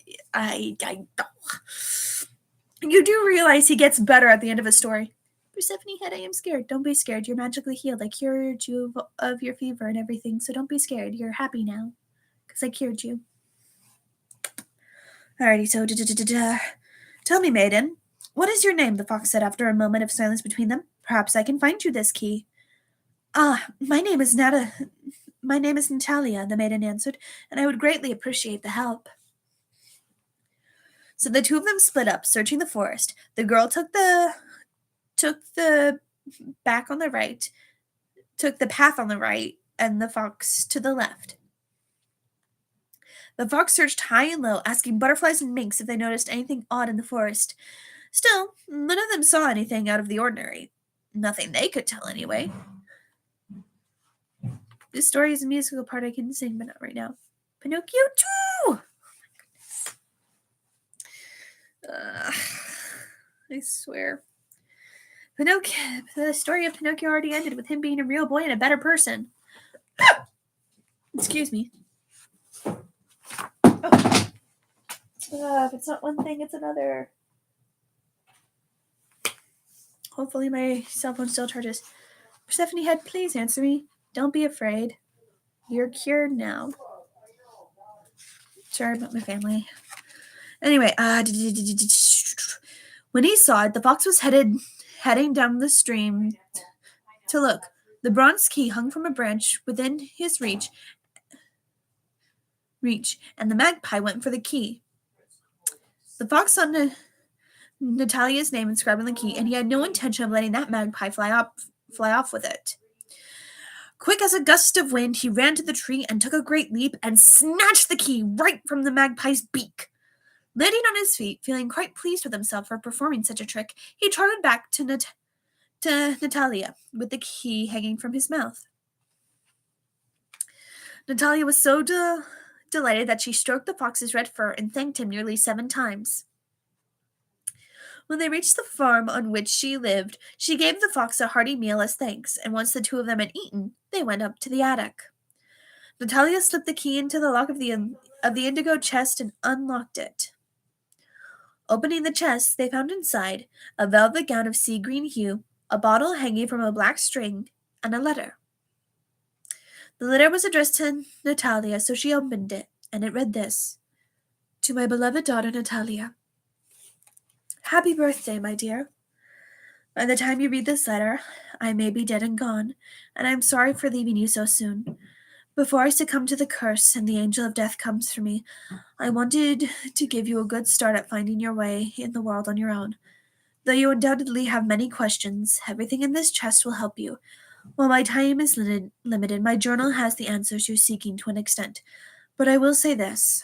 Once you've read this letter and my journal, you must go to the kingdom of Ivor. Find the cook called Basil Tartary, ask for work, and insist on working for him. If he gives you trouble, simply say that it's your pinky for the flower. He should be more compliant if you say that to him, but I hope he doesn't give you any grief. Okay, thanks, Persephone. He cries in tears, his eyes close. You're all cured and better now. Don't cry. Be happy. Tucks you in bed and fluffs you up. My journal is upstairs under my pillow where I always keep it. You are the pride and light of my life and your father's, and I know you will do great things. You have your father's courage, and what little wit I have left goes to you. Love, Mother. It was a touching note. It made tears roll down Natalia's face, and the fox sympathized with her. What now? Asked the fox with a sniffle. Natalia got up and bolted from the attic, the fox following her. She found the journal in her mother's room and began to read it. Oh, the story that followed. I fluff you up with magic. Addressing some booze? Did her mom want her to be a party girl? It's just a black bottle. We don't know what's inside it, so hush. Hush. And besides, this dress is very elegant. It's not inappropriate. Okay.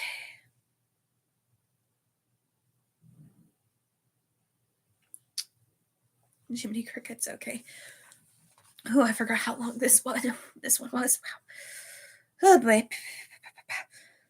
Oh, the story that followed.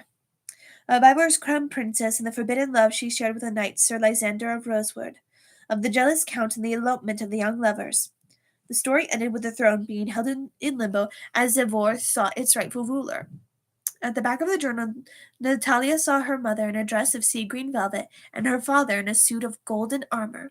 Okay, could I get a hug? Magically hugs you. So what now? The fox asked as he gave his whiskers a comb. Now? Natalia answered. Now we're going to Ivor. If my mother was the princess of Ivor, then that makes me heir to the throne. Fox, can you believe that? I had no idea that my mother was a princess. Does a little black bottle have a cartoony XXX on it signaling how it might be alcohol? It's just a black bottle. Now hush. Just need to adjust my footing. Gotta get comfy again. Alrighty.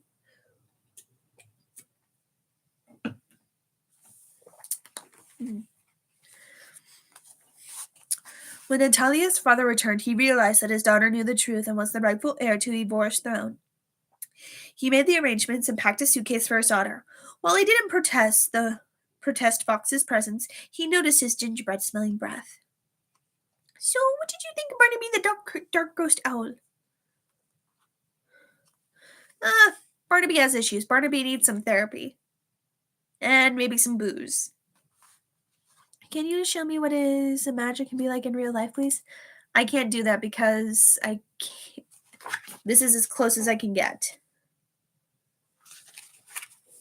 So, anyway, oh my gosh, I got a case of the yawnies. I'm gonna have to dip. It's nearly 12 for me. Good night, bud. Not necessarily. If she was the product of forbidden marriage, she has no place in the line of succession. It's a fairy tale, Wolfer. If you're traveling with my daughter, you better protect her with your life, he said firmly as he hitched a horse to his wagon. Sir, I'll protect her as if she were my own niece, the fox replied with a noble bow. Okay, good night, Persephone Head. Good night. Oh, start reading the story. Bear with me, guys. It's kind of a long one.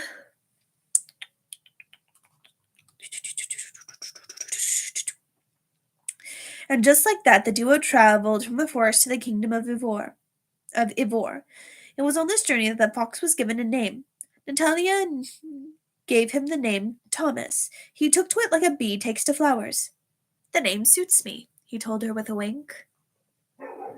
When they arrived, people were entering and leaving the castle. Servants were fetching pails of water, and the gardeners were making bouquets of flowers, as though they were all preparing for a ball or a festival. With the hood hiding her features, Natalia snuck into the kitchen, while Thomas found a place to hide for the time being. Oh, I'm so sorry. I'm so sorry.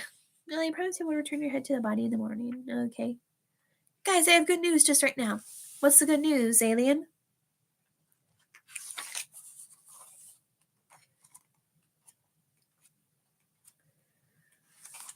Alrighty.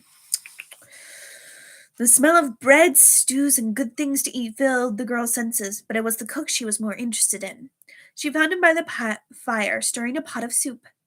Good sir, I've come to find work in your kitchen, Natalia told him, and he was the only one to hear her, for the kitchen was bustling with activity. Basil looked the girl over and shook his head. Don't need the help, he muttered. You're better off looking for work elsewhere, and I wish you luck all the same, but this castle is no place for you.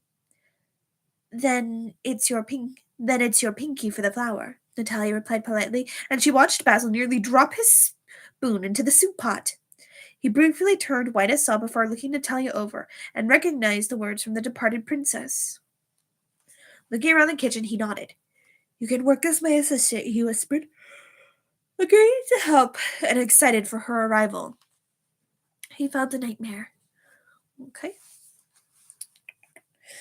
We'll sort out the arrangements for later. For now, fetch me a bottle of red wine vinegar, he instructed. Natalia spent the rest of her day helping in the kitchen as Basil's apprentice. Okay, well, maybe we'll just have 104 subscribers. That's great! Pinky soup! Pinky soup! No, it's not pinky soup. It's not made from pinkies. You'll see. They're meaning. Let's see. By the time evening rolled around, Natalia was settled comfortably in the cook's room. Evening, Thomas got a spot to rest under one of the beds, with leftover scraps of roast duck from his dinner to boot. Well, Thomas thought, I was certainly right to listen to my cousin. I was hoping this day would come, Miss Natalia, though I'm sorry for your mother's passing. She truly was a kind soul, Basil said over a cup of hot tea, sitting across from Natalia. The young woman sipped on her cup of tea thoughtfully. I read her journal, and it explained quite a lot, but I can only understand partially why she wanted me to come here, she explained as she ran a few fingers through her golden locks. I'm so happy right now. Well, good. I'm glad you're happy, alien. Persephone saw Akira feeling a nightmare. Magically takes all the negativity, all the nightmares, and all the bad things Akira is going through and throws them away and stomps on them and gets rid of them, so Akira feels nothing but happiness and joy and light and happy.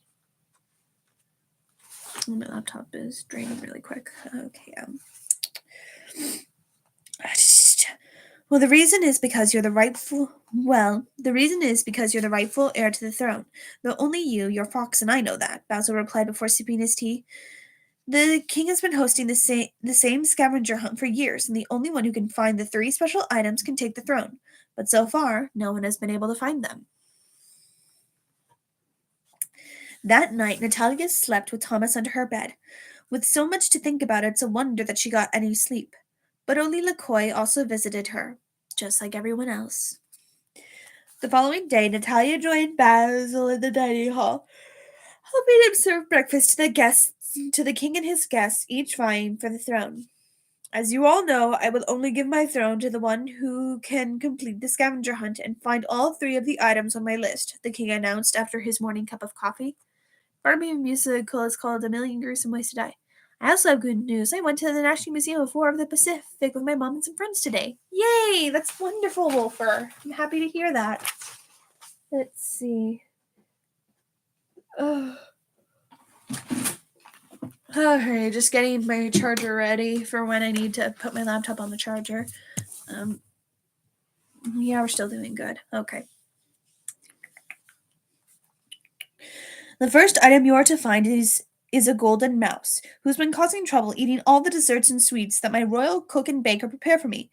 Bring the golden mouse to me alive, and you'll have succeeded in the first challenge. Once breakfast was finished, the guests were dismissed to begin the hunt, and Natalia followed them, for there was no rule that forbade her from doing so. Now Thomas had eavesdropped on the king's words through the secret passages he had discovered on his evening walk. Well, Thomas thought, if this golden mouse likes sweets, let's see how he likes my gingerbread breath. Actually, it's a couple of buildings and a memorial plaza. Oh my goodness. It's still pretty cool, though.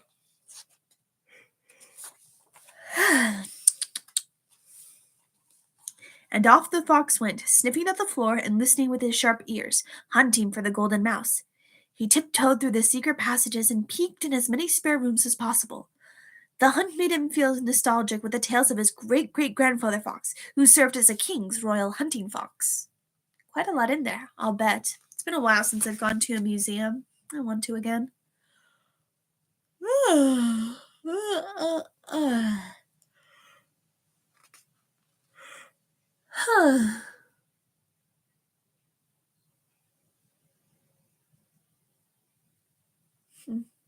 Sorry, I just thought about something. Anyway, let's see.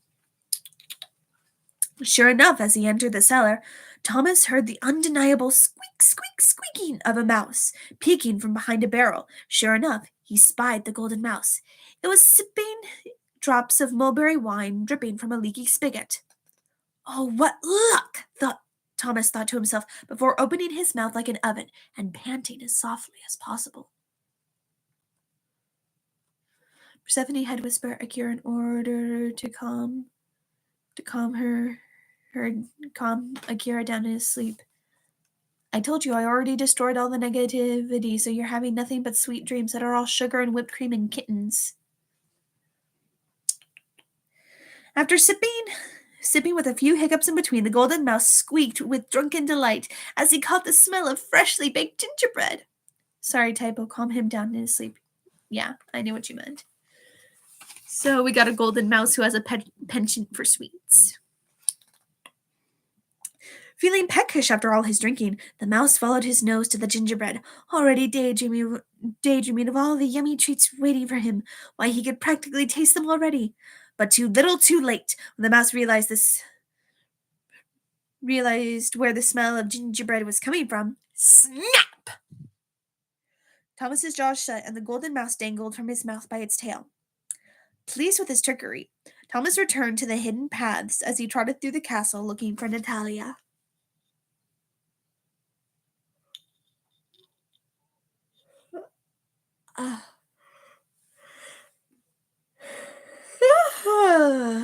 Humna. Ooh.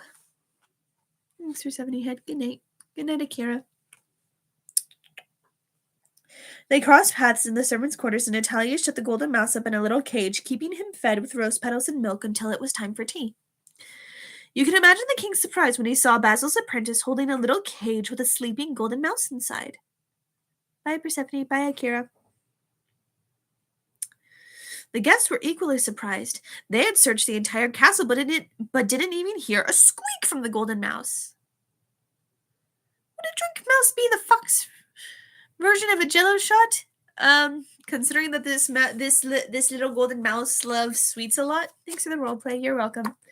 Considering that this mouse loves sweets and just finished drinking a bunch of mulberry wine, which is kind of sweet, yeah, I think he would be the equivalent of like a Jello shot, probably. Little golden mouse squeaking and drunk and delighted at the smell of gingerbread. The gingerbread was a lie. Forget the cake. The gingerbread was a lie. The gingerbread was always a lie.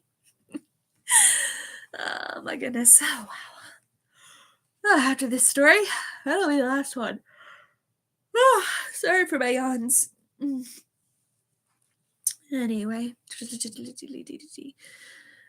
Well, congratulations, my dear. You found the mouse, the king said as he sipped his cup of tea, though he could barely recognize his granddaughter. There was a small round of congratulations, and the mouse's cage was kept in Natalia's room for safekeeping. Thanks to his help, Thomas was given a pint of mead to accompany his supper.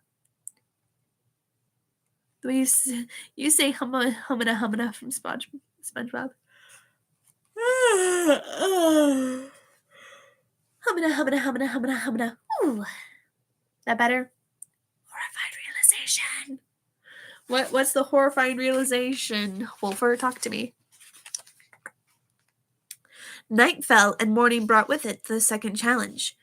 Natalia was chosen to serve the king and the guests at breakfast, which she did so diligently. Yet she listened for news on what the second item might be. My esteemed guests and good people, the time has come for the second item of the royal scavenger hunt to be found. Persephone, did you hear what I say? Yes, I did. I heard everything you said. Oh my. Wow. I get really tired. Let's see.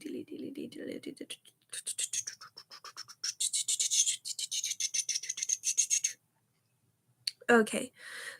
The king declared with a smile before clapping his hands. No sooner had he done this did a servant come with a silver box, which held a piece of parchment inside. As if sharing the same thoughts, the intrigued guests murmured under their breath, "The princess's riddle." Well, for the evening, yes. There's one more story, because Gingerbread Breath is the 7th story in my book.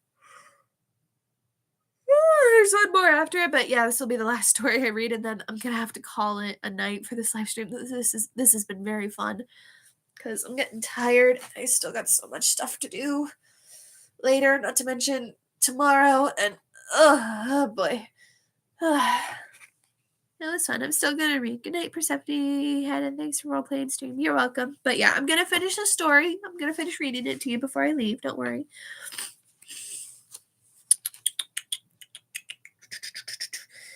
As if sharing the same thoughts, the intrigued guests murmured under their breath, "The princess's riddle."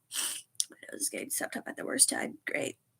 And looked at one another. Natalia recognized the handwriting as her mother's.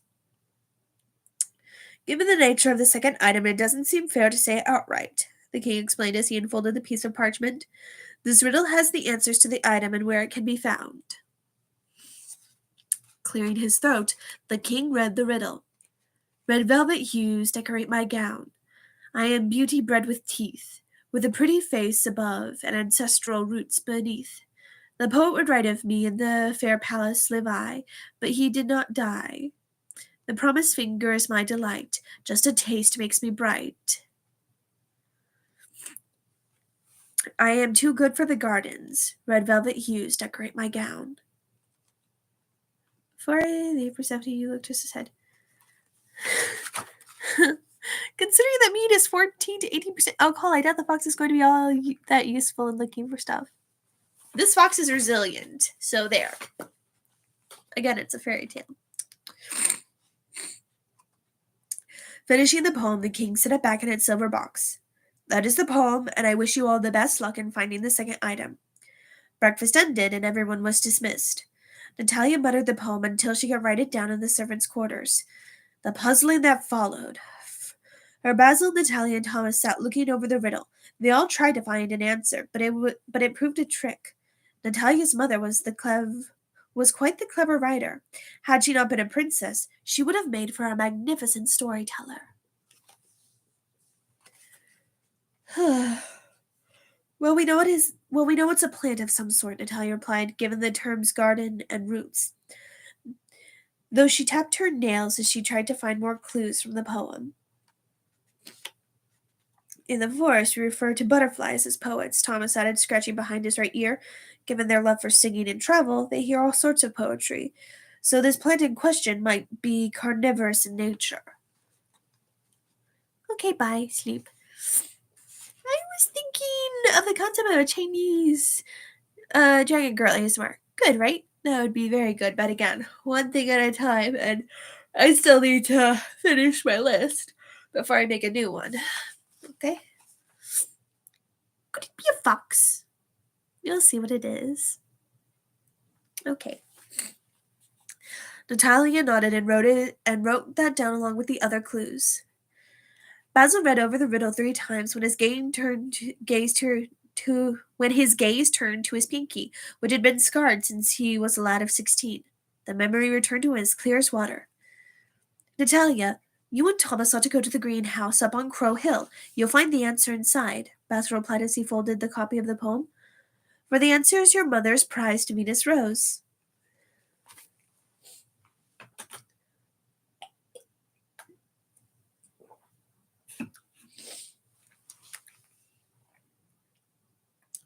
Following the cook's instructions to the greenhouse, Natalia and Thomas saw how overrun it had become with flora.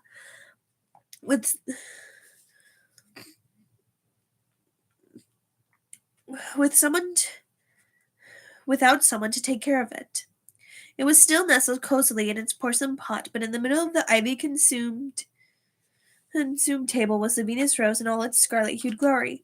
Its petals perked up as though it sensed the arrival of its visitors. Glancing at one another, Natalia smiled, for they had found the second item. Now all that was left was to deliver it to the king. Cracking her knuckles, Natalia leaned in to pick up the potted plant. Careful, Thomas warned with a twitch of his tail. It looks hungry. And the rose said, Feed me, Seymour!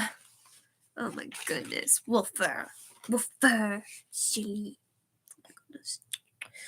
Nodding, Natalia held her pinky out to the plant. Would you like my pinky? She asked politely. Aphrodite nibbled on her finger affectionately as Natalia lifted her off the table. With the Venus rose in hand, Natalia returned to the king just as lunch was being served. Murmurs of shock and awe traveled among the guests, as they hadn't had any luck in solving the riddle or finding the plant. Like the gold mouse, the Venus rose stayed in Natalia's quarters, and Thomas was given a nice hot bowl of pheasant soup for his help.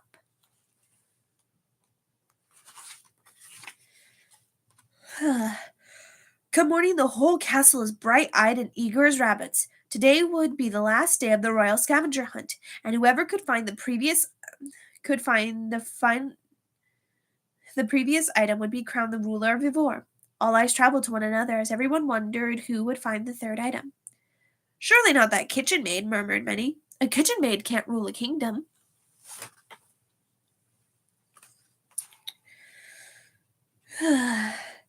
Well, breakfast was being served and everyone did their best to try and eat, but they were all quite excited.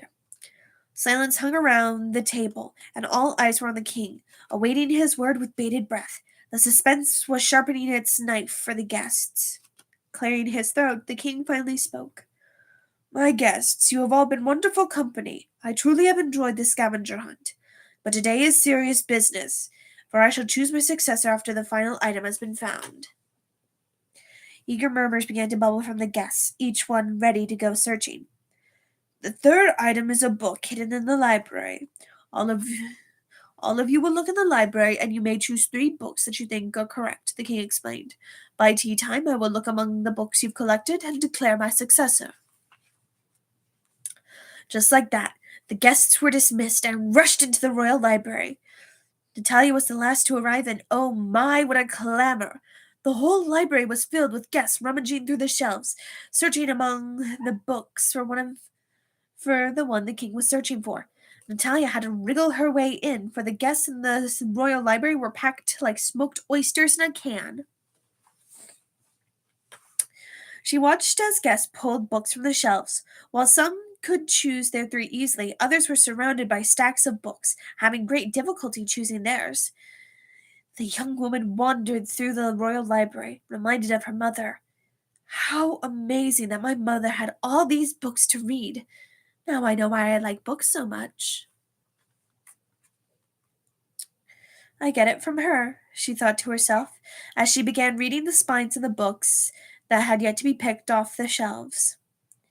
After a while, she had chosen a book of love stories, a book about far-off places. This left her with one last choice. Tapping her fingertips against the book, she continued drifting among the bookshelves, which were growing bare bones by the minute. For what books weren't taken were stacked and piled on the tables and floor. Like the other guest, she had yet to learn what book the king was looking for. Still, she thought of the books and stories her mother had read to her when she was a little girl, and her footsteps guided her deeper among the shelves.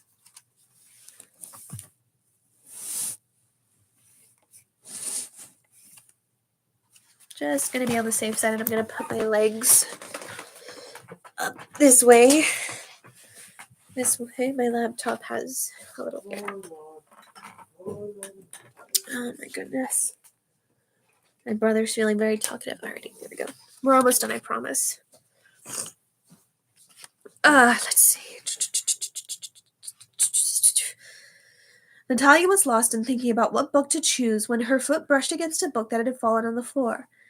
It was blue with gold trim and with no title on its front or spine. She picked it up and began flipping through the pages as she padded to the servants' quarters where Thomas awaited her. "I take it you found the right book?" Thomas asked as he polished off a pigeon he had caught in the gardens, leaving the picked wishbone for Basil. "I think so," Natalia answered as she slipped on the sea green dress her mother left her. Alrighty. Let's do it like this. There we go, that's better. Oh, sorry about that. Ugh, I'm getting tired.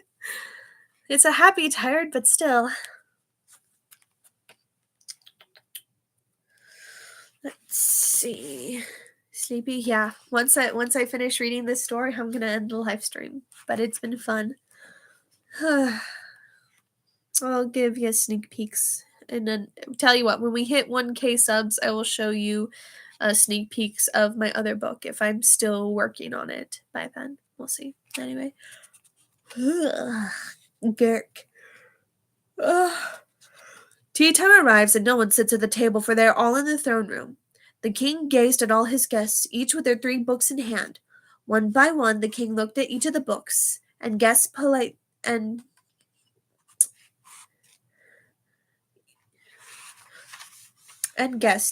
declined one by one. Halfway through the line of guests, the king did not see the book he was after, until he came to a lord with a book that was titled A Collection of Star Songs. A tender smile reached the king's features as he took the book and opened it, though his smile slowly faded as he began to read it. "This is not the right book," he said, and as he slipped the book out of its jacket, revealing that it was, in fact, the Signs of All the Kingdoms. The lord was politely dismissed, and the king continued looking among the books his guest had brought him, hoping to find the actual collection of star songs. But when he reached the last guest, his spirit sank, for no one had the book. Pacing near his throne, his disappointed gaze looked at his guest. "I know that I possess a book of star songs. Did none of you find it in the library?" he asked, only to be startled by a throat clearing. All eyes turned to Thomas, who had slipped in through an open door and was in a graceful bow.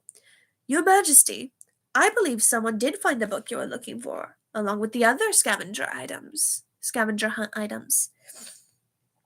No sooner had Thomas said these words did Natalia enter the throne room, clad in the sea green gown, with the gold mouse's cage at her hip, the Venus rose in the crook of her arm, and the blue and gold book in her hand. The king opened the book and smiled, seeing that Natalia had found the right book. His eyes grew misty with fond tears before he took her hand and gently patted it. "That was my daughter's favorite book," he smiled as he looked over his granddaughter. "I can understand why," Natalia replied politely.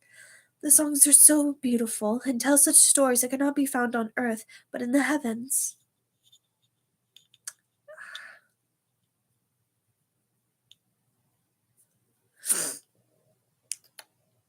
At her response, the king couldn't help but chuckle and embrace her. "You truly are your mother's daughter, and the only one fit to take my throne. Tell me, dear, what's your name?" "My name is Natalia, your Majesty," Natalia replied politely, "and I wouldn't have been able to find the items if it were not for the help of my friends, the fox, Thomas, and Basil, your cook." At her words, Basil bowed at the waist, still humble, and Thomas did the same. No sooner was Natalia declared heir to her grandfather's throne, a massive celebration was held, and all were invited to rejoice. There were games, music, dancing, and 13 tables laden with good things to eat and drink. The king greeted Natalia's father and apologized for his actions many years ago, and Natalia's father forgave him. Natalia also forgave her grandfather and promised to be an honest and just queen, for her mother and father had taught her as much. Under the king's guidance, Natalia learned everything there was to know about ruling a country, from trade routes to alliances and everything in between. By the time the king passed away and Natalia was crowned queen, she had lived up to her promise, and then some, for the kingdom of Ivor flourished under her rule. Her father was made guard captain, and he helped her rule the kingdom correctly until she found a kind-hearted young man to wed her. And that's how Natalia had found her way in the world. Of course, the efforts of her friends did not go unrewarded. Basil was given the title of head cook and a plot of land to grow his ingredients and vineyard. Eventually, he too found a wife, and he's been quite happy ever since. Oh, finally. There we go. I was waiting for it to finally go dim. So, plug turn. There we go. Now it's all bright again. All right. As for Thomas, he stayed with Natalia and her husband and became the royal hunting fox. He got to sleep at the foot of the queen's bed and was given good food to eat every morning, noon, and night. Occasionally he would visit his family in the woods, and on every other Friday his family went into the castle to visit him. Eventually Thomas found a wife as well, and she always gave him kisses, for she was fond of his gingerbread breath. And that is the end of the story of Gingerbread Breath, which is the 7th story in my book. Again, you can find this book on Amazon for $13. Rereading it, I noticed editing. I noticed there were still some rough patches, and well, I've learned my lesson for my next book. I will put it like that. But yeah, good story. Well, thank you, Alien. I'm glad you liked it, and thank you everyone who joined me for the live stream. I'm so glad that you guys came. I'm glad to have you. I like having these live streams. Thank you for 901 subscribers. It really does mean the world to me. And the Venus rose gorged itself on the castle's servants as always. No, it does not do that. Anyway, but yeah. Thank you for your comments, your love, and support. They really do mean the world to me, and I wouldn't have made it this far if it wasn't for you guys. So, thanks for having us. Well, you're welcome. But yeah, I got more ASMR on the way. Once I finish my list, I will make a new list, and there will be lots of fun and games for everyone. So yeah, thank you so much for watching, guys, and I'll see you in the next one. Bye! 901!